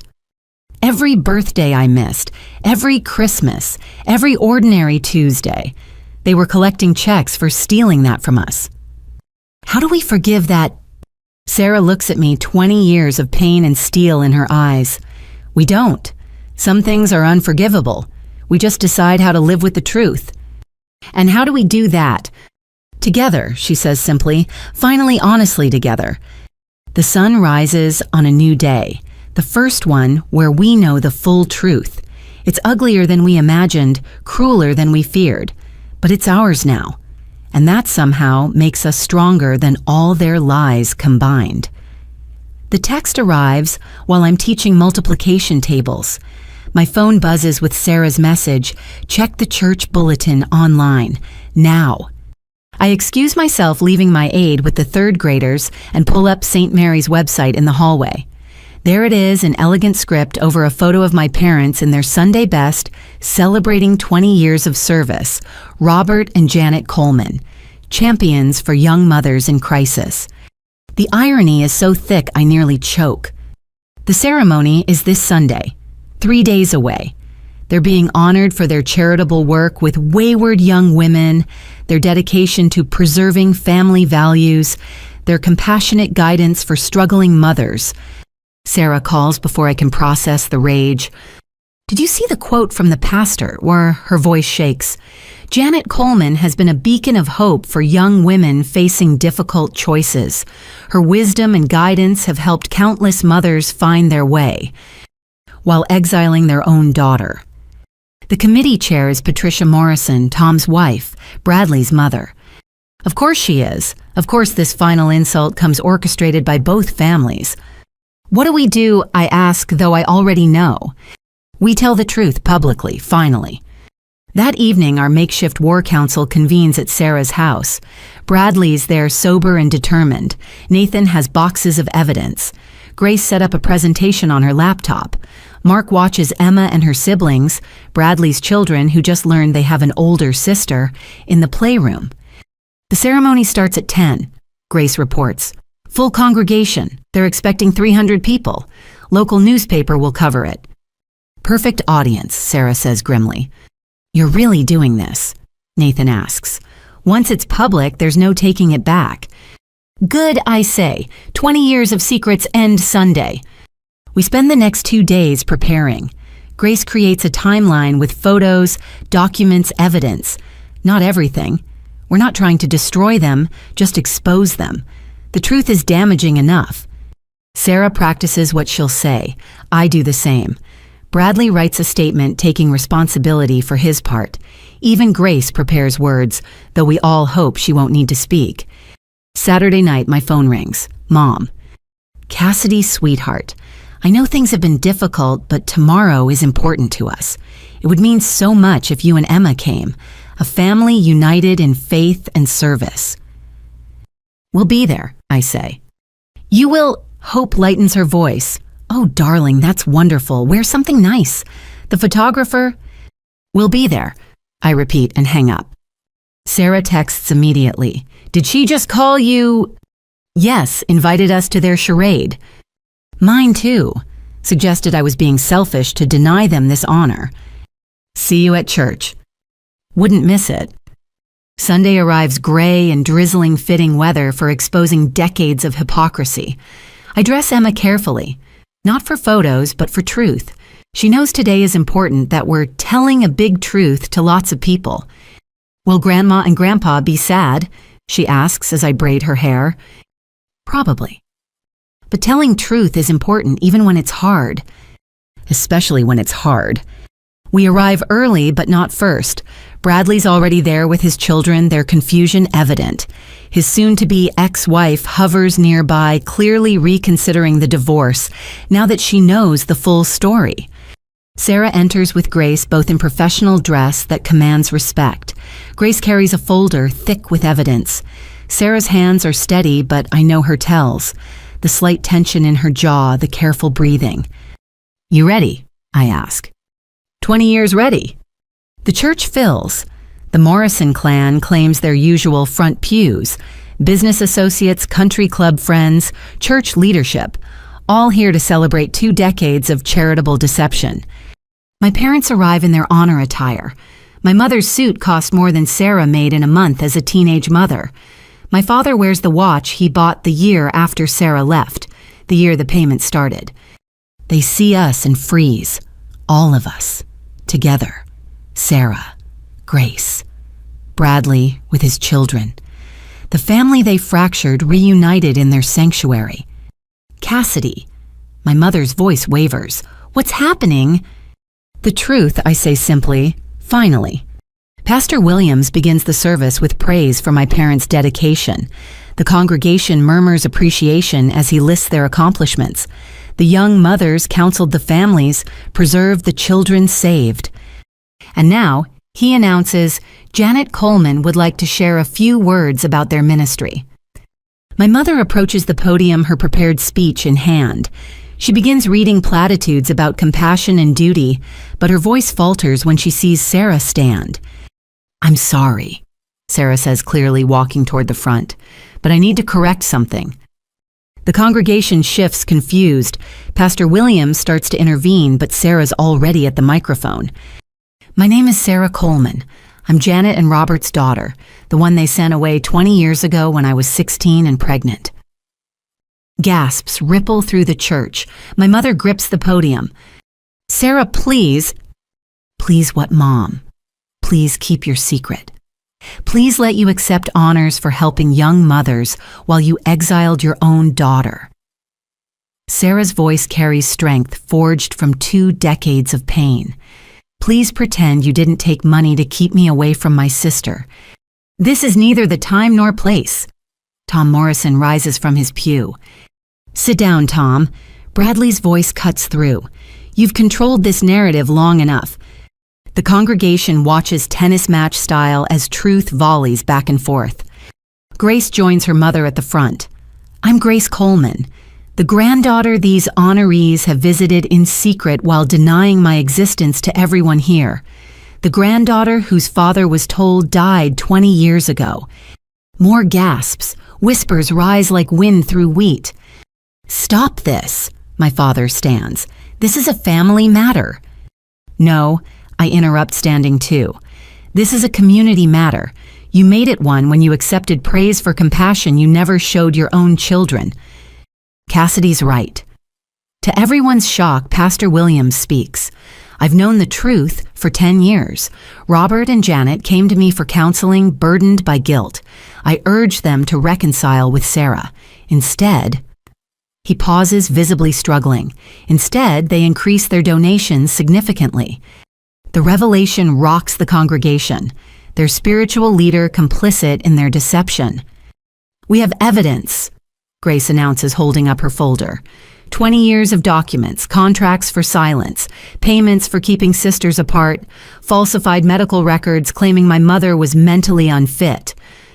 Financial records showing Tom Morrison paid my parents to maintain Sarah's exile. I add, recordings of them planning strategies to keep us separated. "This is outrageous," Patricia Morrison shrieks. "These are lies." "I have the receipts," Bradley says quietly. "From my father's own files, every payment, every threat, every choice that prioritized reputation over family." The church erupts. Some people storm out. Others lean forward, hungry for details. A few approach Sarah with tears, apologies for believing the lies. My mother sways at the podium. We did what we thought was best. No. Sarah's voice silences the chaos. You did what was easiest, what was profitable, what protected your image. Sarah's right. My father's admission surprises everyone, including my mother. We were cowards, cruel, calculating cowards. We sold our daughter's relationship for 30 pieces of silver paid monthly by Tom Morrison. Robert. My mother and Tom Morrison protest simultaneously. Enough. My father's voice breaks. 20 years of lies, 20 years of watching Cassidy grieve her sister, of seeing Sarah's empty chair at every holiday, of sneaking visits with Grace like criminals. Enough. He turns to the congregation, shoulders bowed. Everything they've said is true. We took money to keep Sarah away. We lied to Cassidy daily. We prioritized our comfort over our children's hearts. There's no honor in that, only shame. My mother collapses into the nearest pew, her carefully constructed image in ruins. Tom Morrison pushes through the crowd, fleeing with Patricia. Others follow the mass exodus of those who can't face the truth. But some stay. Some approach Sarah and Grace with outstretched hands. Former teen mothers my parents genuinely helped, who understand the pain of separation. Church members who suspected but never knew how to ask. Miss Sarah. An older woman touches Sarah's arm. I'm Dolores. Your mama counseled me when I was 17 and pregnant. She was kind then. Helped me keep my baby when my family wanted me to give him up. She looks at my mother with sorrow. I never understood how she could help me but lose you. Now I do. Fear makes us cruel sometimes. One by one, stories emerge. The good my parents did, twisted by the evil they perpetrated against their own. The complexity of humans who could show compassion to strangers while denying it to family. Pastor Williams returns to the microphone. I think we should pray for healing, for forgiveness, for the courage to face truth no matter how painful. But Sarah's not finished. Forgiveness isn't owed, it's earned. Through acknowledgement, through amends, through change. My parents have 20 years of those to make before forgiveness is even a conversation. She takes Grace's hand, then reaches for mine. But we're not here for forgiveness. We're here for freedom. The freedom that comes from truth, from refusing to carry their shame as our secret anymore.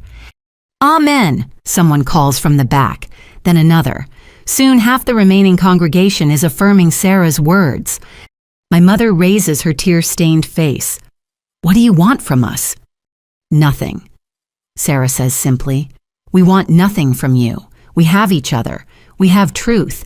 We have the family you tried to destroy. That's enough. Bradley's children tug at his hands, confused by the drama but certain of one thing. Daddy is Grace, really our sister. Yes, he says, kneeling to their level. She is, and I'm sorry it took so long for you to meet her. Can she come to dinner tonight? His youngest asks. Grace smiles through tears. I'd like that.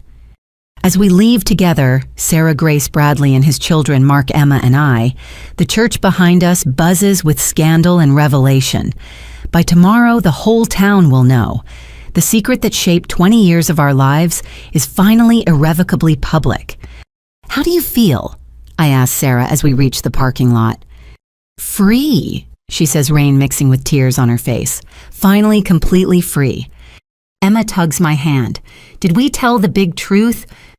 We did, baby. Good. Can we get ice cream now? The simple request breaks our tension. We laugh, all of us standing in the rain outside the church, where our family's darkest secret was finally brought to light. Ice cream sounds perfect, Sarah agrees. As we caravan to the ice cream shop, 2 decades of separated family finally together, I realize this is what victory looks like. Not revenge or destruction, but truth. Messy, painful, liberating truth. And ice cream. Because even earth-shattering revelations can't compete with a 7-year-old's priorities. The ice cream shop buzzes with normal Sunday afternoon energy, a stark contrast to the earthquake we just created at St. Mary's. Our strange extended family fills 3 pushed-together tables, Sarah and Grace Bradley with his 3 children, Mark and Emma and me. Other patrons glance our way, some recognizing us from church whispers, already starting to spread. Emma and her newly discovered cousins compare flavors and toppings, blissfully focused on the important matter of sprinkles versus hot fudge. Grace helps the youngest, showing the same patient care that will make her an excellent doctor. "My phone won't stop buzzing," Bradley says quietly, silencing it for the 10th time. "Father, mother, business associates. The news is traveling fast." "Mine too," I admit. "Mostly people from church asking if it's true." "What are you telling them?" "Nothing yet. The truth spoke for itself." Sarah hasn't touched her ice cream, lost in thought. When she finally speaks, her voice carries 2 decades of exhaustion. "I keep waiting to regret it, standing up there exposing everything. But all I feel is relief." "You were magnificent," Grace tells her mother. 20 years of carrying that alone, and you stood up there with such strength." "Not alone," Sarah corrects, looking at me. "I had you. Even when we were apart, knowing you existed somewhere kept me going." Before I can respond, the shop door chimes. Pastor Williams enters, still in his church robes, looking haggard. He spots us immediately and approaches with visible trepidation. "May I?" He gestures to an empty chair. Sarah nods slowly. He sits heavily, looking every one of his 60-odd years. "I owe you all an apology, especially you, Sarah, and you, Grace." "We're not looking for apologies," Sarah says evenly. "We're past that." "Nevertheless, I need to say it. I failed in my duty as a spiritual leader. I knew the truth and chose silence, chose donations over justice. That's not the man I promised God I'd be." "Then why?" Grace asks with her characteristic directness. "Why stay quiet for 10 years? Pastor Williams stares at his clasped hands. "Fear. Cowardice. Your grandparents' donations funded our youth programs, our food pantry, our building repairs. I told myself I was protecting the greater good, but really I was protecting my comfortable position." "And now," Sarah prompts, "now I've tendered my resignation. The church board will meet tonight, but regardless of their decision, I can't continue leading when I've failed so fundamentally to live the values I preach." The weight of consequences ripples outward. My parents' reputation, the Morrison empire, now the church leadership, all crumbling under the weight of hidden truth. "I don't want your resignation," Sarah says finally. "I want your voice. Use your platform to talk about how easy it is to choose comfort over courage, how good people can do terrible things when they prioritize appearance over authenticity. Make our pain mean something." Pastor Williams nods slowly. "I will. Every Sunday for as long as they'll let me speak." He stands to leave, then pauses. "Your parents are at the church still, in my office. They're not well. Their choice." I say, surprising myself with the coldness in my voice. After he leaves Bradley's middle child, Sophie pipes up. "Daddy, why were those people mad at church? Did we do something bad?" Bradley looks to Grace, silently asking permission to explain. She nods. "No, sweetheart. We told the truth about something that happened a long time ago. Sometimes people get upset when secrets come out, but telling truth is never bad." "Like when I told Mom about the vase," his youngest Marcus asks. "Exactly like that." Bradley agrees, and despite everything, we all smile, remembering how Marcus had confessed to breaking his mother's favorite vase after weeks of guilty silence. "So Grace is our sister, like you said, for real," Sophie continues.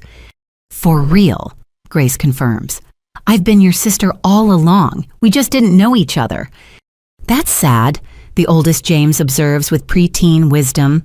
"But at least we know now." "At least we know now," Sarah echoes softly. Mark, who's been quietly supportive throughout, finally speaks. So what happens next? Practically speaking, it's the question we've all been avoiding. The emotional catharsis of truth-telling is one thing. Navigating the aftermath is another. I have work tomorrow, Sarah says. 12-hour shift. Life doesn't stop for family drama. I have classes, Grace adds. Anatomy exam Wednesday. School. I contribute. 24 third graders who need to learn division. The mundane responsibilities feel both jarring and grounding after the morning's dramatics. But different, Bradley insists. We do all that, but different, together. No more secrets, no more separate lives. Sunday dinners, Emma suggests hopefully. All of us, Sarah confirms. We're working out logistics. Whose house, what time, who cooks, when my phone rings. The church number. Against my better judgment, I answer. Cassidy, my mother's voice is raw, broken. Please, we're at the church. Can you come, both of you? I look at Sarah, who can hear the desperation through the phone. Why should we, I ask. Because we're ready to tell you everything. No more lies, no more excuses. Just, please. Sarah takes the phone from me. Janet will come, but this is your last chance. One more lie, one more deflection, and we're done forever. Understood. Whatever our mother says makes Sarah's expression shift. She hangs up looking troubled. She's saying things about Tom Morrison, about contracts we don't know about, threats we never imagined. It could be another manipulation, I warn. Could be, but what if it's not? We arrange for Mark to take all the children to our house. Bradley insists on coming with us.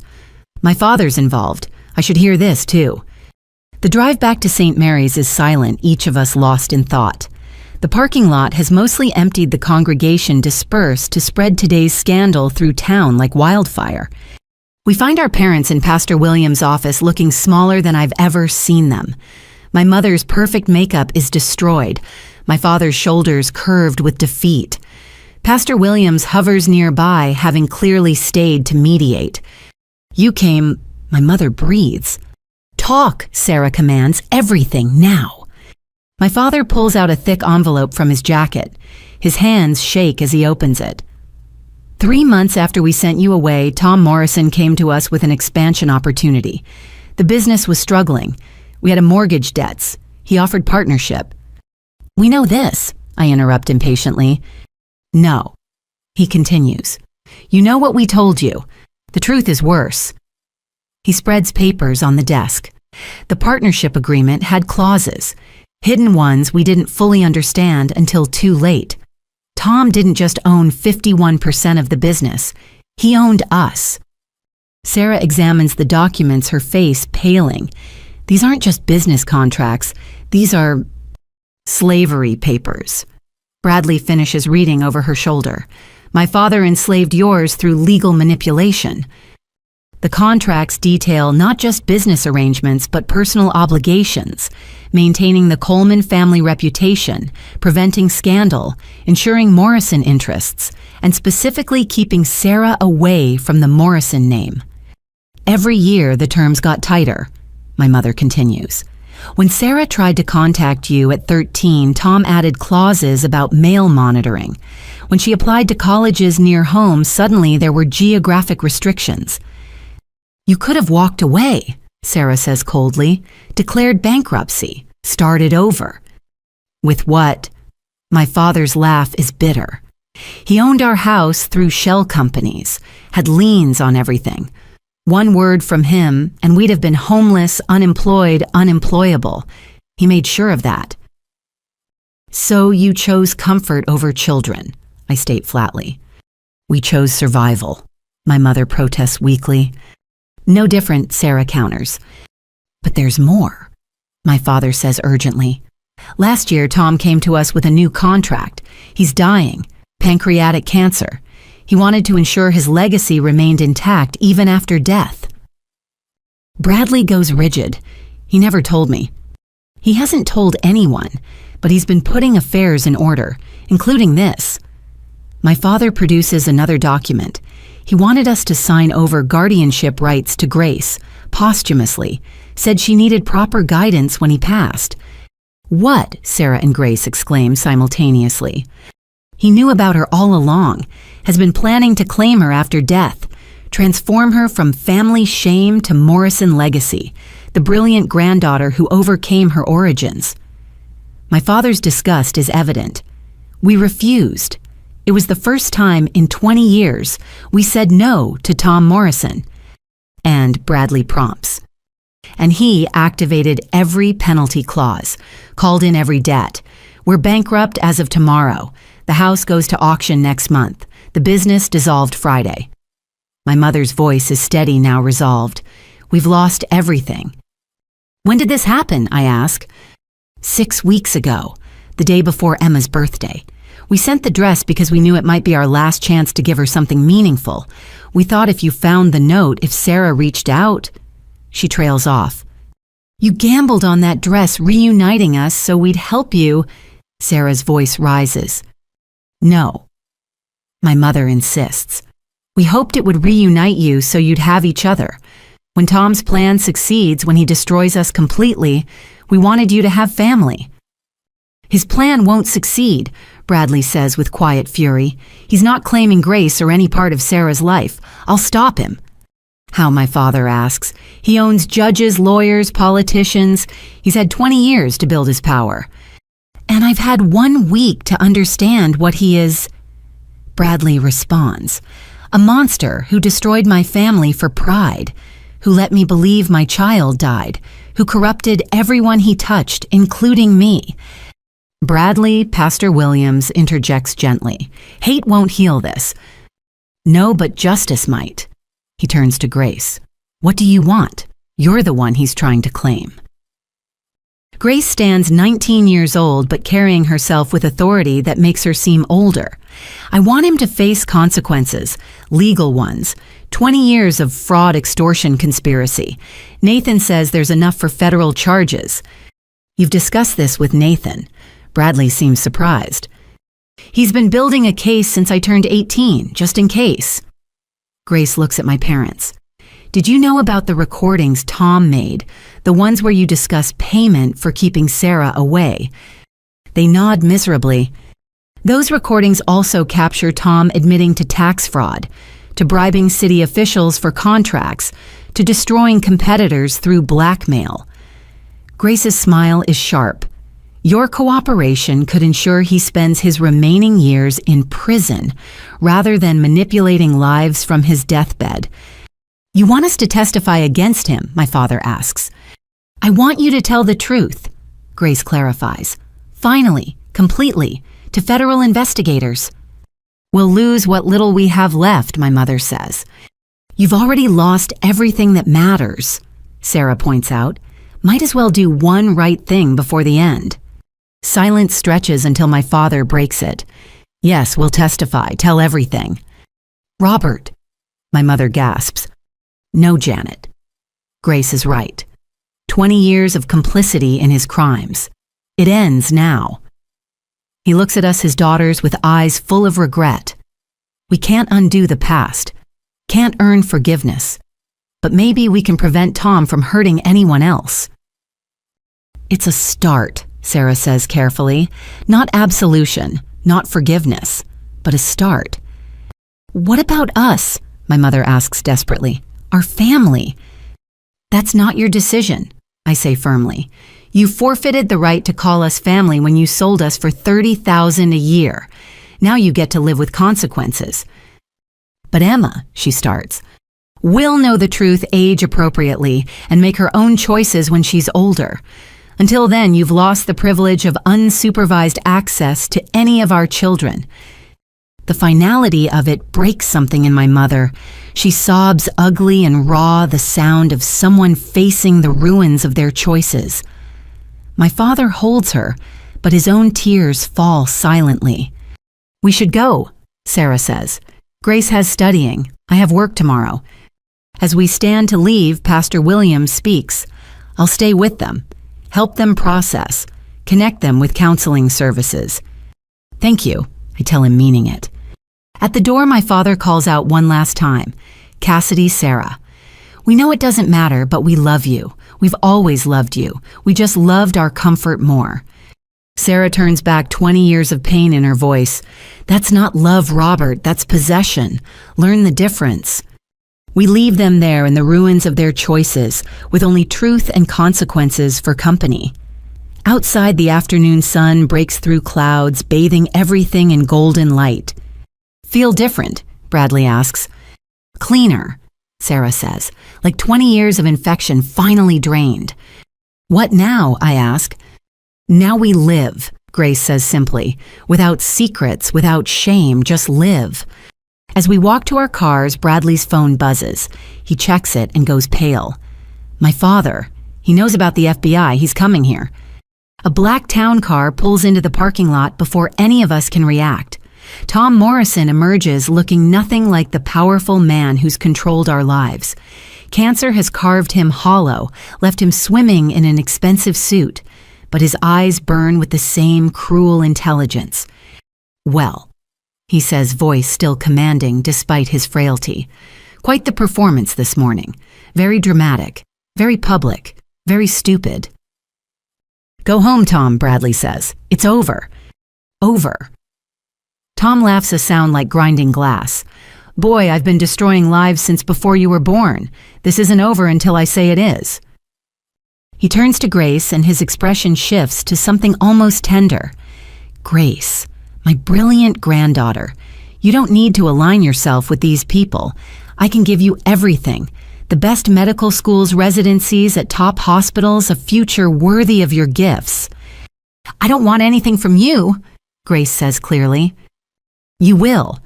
When federal investigations freeze your mother's accounts, when your college fund disappears, when doors close because the Morrison name opposes you."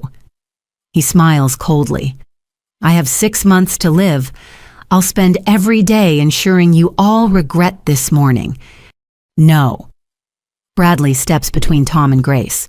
"You won't, because I'll spend every day ensuring you face justice for what you've done."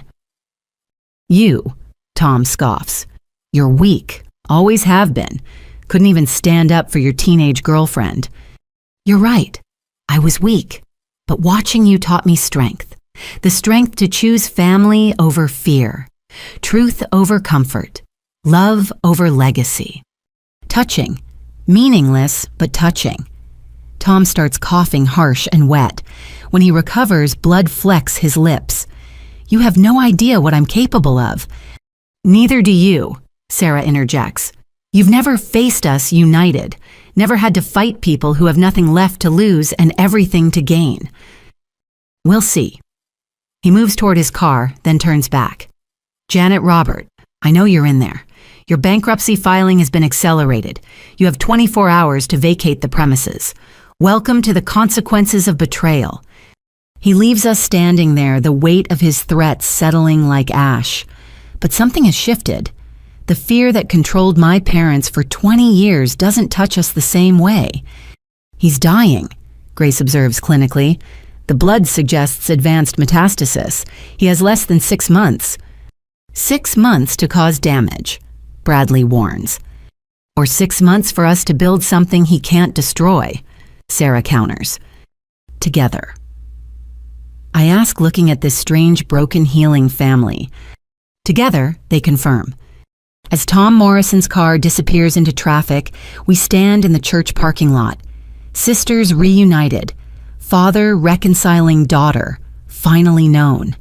Not the family any of us planned, but the one forged in truth's fire. It's enough. It's more than enough. It's everything. 6 months later, I stand in Sarah's garden watching our daughters play. The afternoon sun casts long shadows through roses that bloom despite the approaching autumn. Emma and Grace have created an elaborate fairy garden in the corner, complete with tiny houses and winding paths.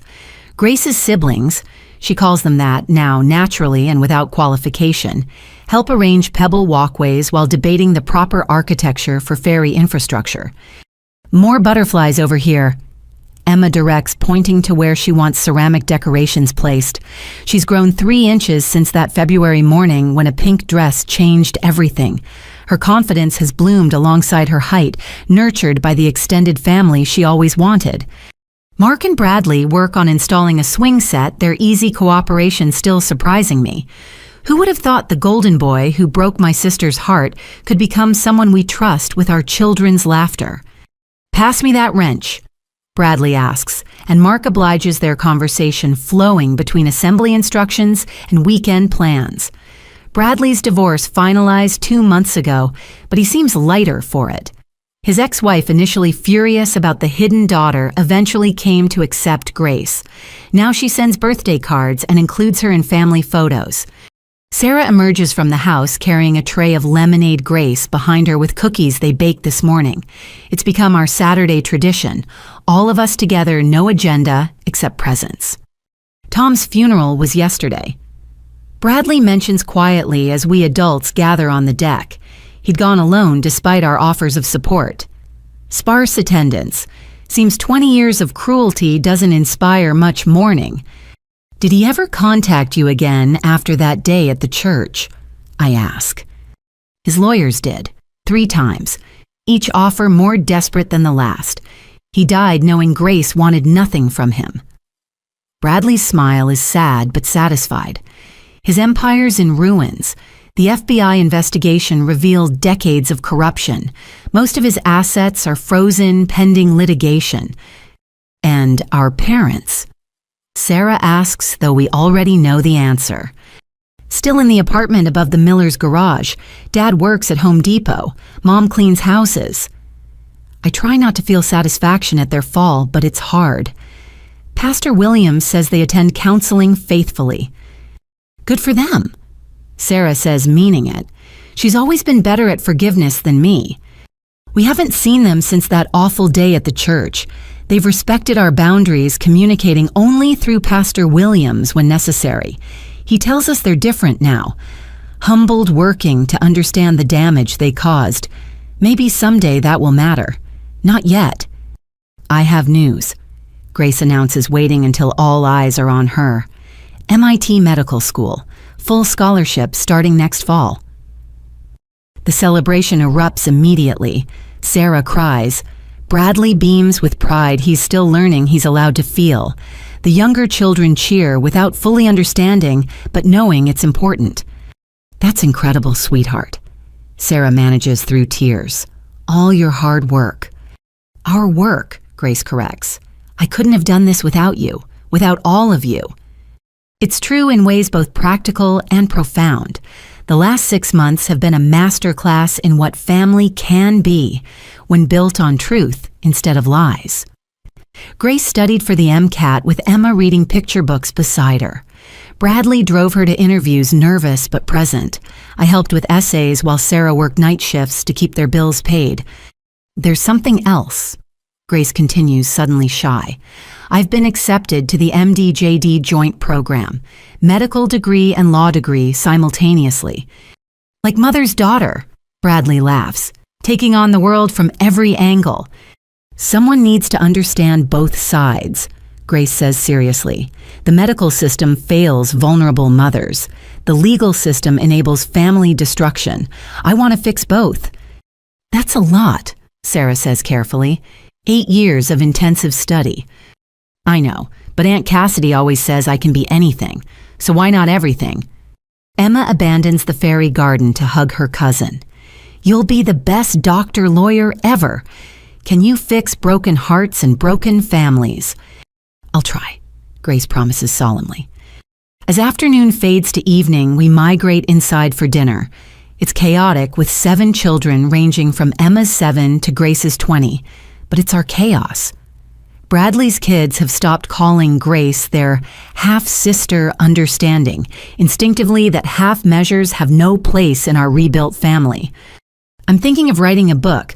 I announce over dessert, surprising myself with the admission. About teaching, Mark asks supportively. About us. About secrets and sisters and the price of lies. I look at Sarah. If that's okay. Will it help other families, she asks. Maybe, Or maybe it'll just help me understand our own. Then write it, she says simply. Truth deserves to be told. After dinner, as we clear dishes and referee children's negotiations over movie choices, my phone buzzes. An unknown number, but the message makes me freeze. Cassidy, I know I have no right to contact you, but your mother is in the hospital, heart attack. She's asking for you and Sarah. Just thought you should know. Dad. I show Sarah, who reads it twice before responding. What do you want to do? I don't know. Do we owe them anything? We owe them nothing, Bradley interjects, having read over our shoulders. But you might owe yourselves the chance to decide how this ends. Grace joins us instantly, reading the room. Grandma. We nod. You should go, she says quietly.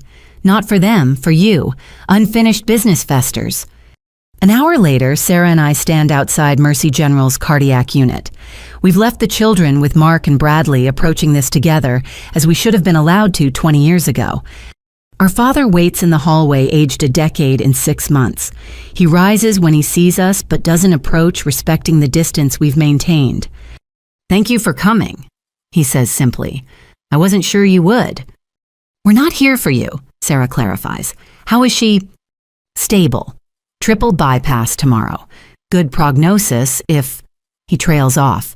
If she survives surgery, if her broken heart can be repaired, if medicine can fix what cruelty broke. We enter her room together.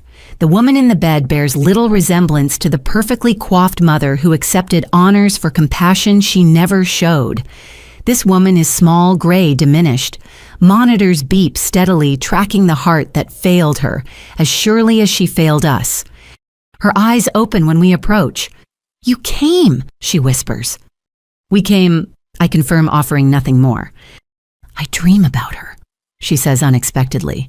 The baby I sent away, she cries and I can't reach her. Her name is Grace, Sarah says evenly. She's 20, pre-med at MIT, brilliant and kind despite everything. Grace. Our mother tests the name. I wanted to know her so badly, but the price was your choice, I remind her, every day for 20 years. I know. God, I know. Tears track down her cheeks. I've lost everything. My daughters, my granddaughters, my home, my health, and I earned every loss. Yes, Sarah agrees. You did. The honesty seems to steady her. I don't want forgiveness. I know better than to ask, but I need you to know. The love was real. Twisted and poisoned by fear, but real. Love without action is just manipulation. I say, quoting something Grace said weeks ago. Yes, she agrees. I see that now. We stay for an hour, not out of obligation, but out of something harder to name. The need to witness the end of something that defined us for so long. When visiting hours end, she's sleeping sedated for tomorrow's surgery. In the hallway, our father waits. Will you come back after the surgery? We'll see, Sarah says, which is more than he deserves and less than he hopes. I'll call with updates, he promises. Thank you for coming, for letting me contact you. We leave without promises, driving home in contemplative silence. The hospital fades behind us, but the questions linger. Do you think she meant it? I finally ask. About understanding what she did. Does it matter? Sarah responds. Their understanding doesn't undo 20 years, doesn't give us back what we lost. But we didn't lose, I realize. Not ultimately, we found each other, found truth, built something better than what they destroyed. The girls did that. Sarah smiles. Emma with her innocent questions. Grace with her courage. They saved us. We saved each other, I correct. Back at Sarah's house, we find controlled chaos. Mark and Bradley have surrendered to the children's energy, the living room transformed into a blanket fort, spanning multiple couches. Grace reads medical journals by flashlight, while the younger kids tell ghost stories. How was it? Mark asks quietly. Necessary. I answer, which seems to cover it. Grandma's sick, Emma asks, emerging from the fort with concern on her face. Yes, baby, she needs surgery tomorrow. Emma considers this. Should we send a card? Mrs. Peterson says cards help sick people feel better. I look at Sarah, who shrugs. Why not kindness costs nothing even for those who showed us none? We can make cards, Grace offers. All of us, not forgiveness, just human decency. So that's what we do. 7 children and 4 adults crafting get well cards at the kitchen table. Simple messages, nothing false or forced. Emma draws butterflies. Grace writes a careful message about hoping for healing. Bradley helps his youngest with glitter that will haunt Sarah's kitchen for weeks. It's not forgiveness. It's not absolution. But it's something.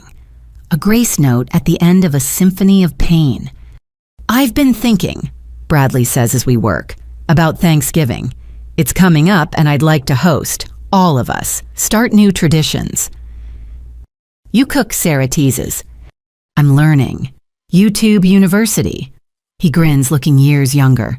Besides, it's not about the food, it's about family. Real family. Chosen family.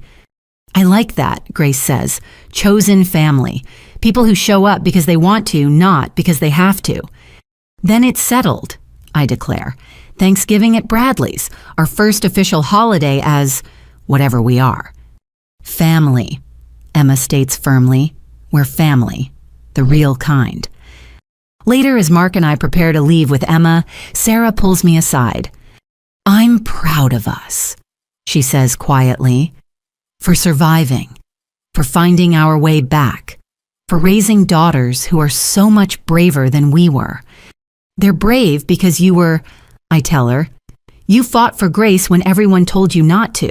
That courage echoes. It echoes in Emma, too, in her questions that started all this, in her acceptance of messy, complicated truth. We hug 20 years of lost embraces in one moment. I love you, I tell her. I love you too, always did, even when I couldn't say it. As we drive home, Emma chatters about the fairy garden and her cousins and the upcoming Thanksgiving. In the rearview mirror, I see her clutching the Get Well card she made for my mother. Butterflies cover every inch bright and hopeful. Mommy, she asks, do you think families can get better? Like when people are sick, but then they heal? Sometimes, I answer honestly, with a lot of work and truth and time. Sometimes families can heal. Good, she says decisively. Then maybe someday Grandma and Grandpa can come to Thanksgiving too, when they're all better. Maybe. I agree, though I can't imagine that day. But then 6 months ago, I couldn't imagine any of this. Couldn't imagine Sarah in my daily life. Couldn't imagine Grace calling me Aunt Cassidy. Couldn't imagine Bradley as someone I trust. Couldn't imagine my parents' empire crumbling, or Tom Morrison's death, or federal investigations, or public truth. Life has taught me that unimaginable things happen all the time. Sometimes they're terrible secrets hidden for decades. Sometimes they're pink dresses with notes that change everything.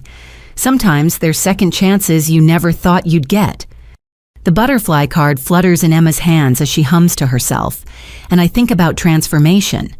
How caterpillars dissolve completely before becoming something new. How nothing of the old structure remains, but somehow the essential self continues. Maybe that's what we are now, transformed. The family we were meant to be emerging after 20 years in chrysalis of lies.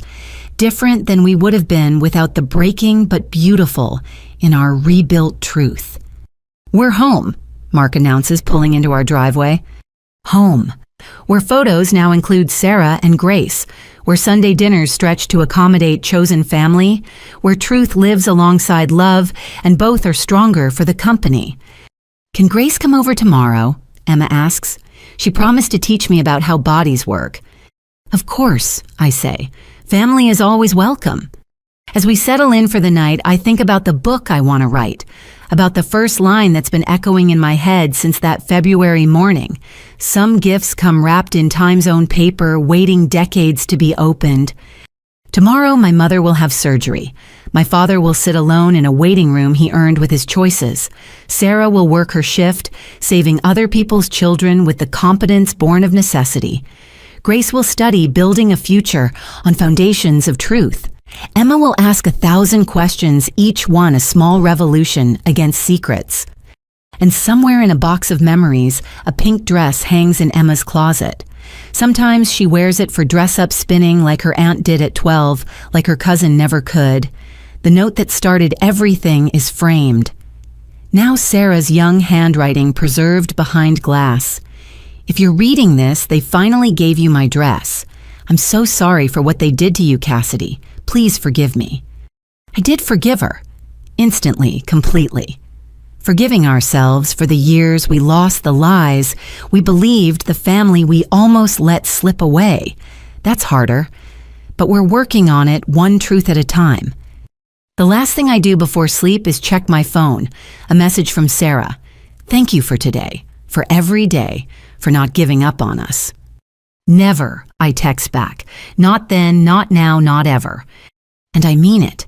Family, real family doesn't end with secrets or silence or 20 years of separation. It endures, waits, transforms. It begins again with a pink dress and a whispered question, what is this, Mommy? This is truth. This is love. This is family. This is our beginning, 20 years in the making. If you've experienced family secrets or forced separation from loved ones, you're not alone. Truth has a way of surfacing even after decades. Sometimes, the most painful revelations lead to the most beautiful resurrections. What family secrets have shaped your life? Have you found the courage to seek truth even when it meant losing comfort? Share your thoughts in the comments below. If this story resonated with you, please like and subscribe for more stories about families rebuilding from truth. And if you know someone carrying the weight of family secrets, share this story with them. Sometimes knowing others have walked this path makes our own journey feel less lonely. Thank you for joining Cassidy, Sarah Grace, and Emma on their journey from secrets to truth. May your own path lead to the family you choose, the love you deserve, and the freedom that comes from living authentically. Remember, it's never too late for truth to set you free. Until next time, choose courage over comfort, truth over tradition, and love over lies.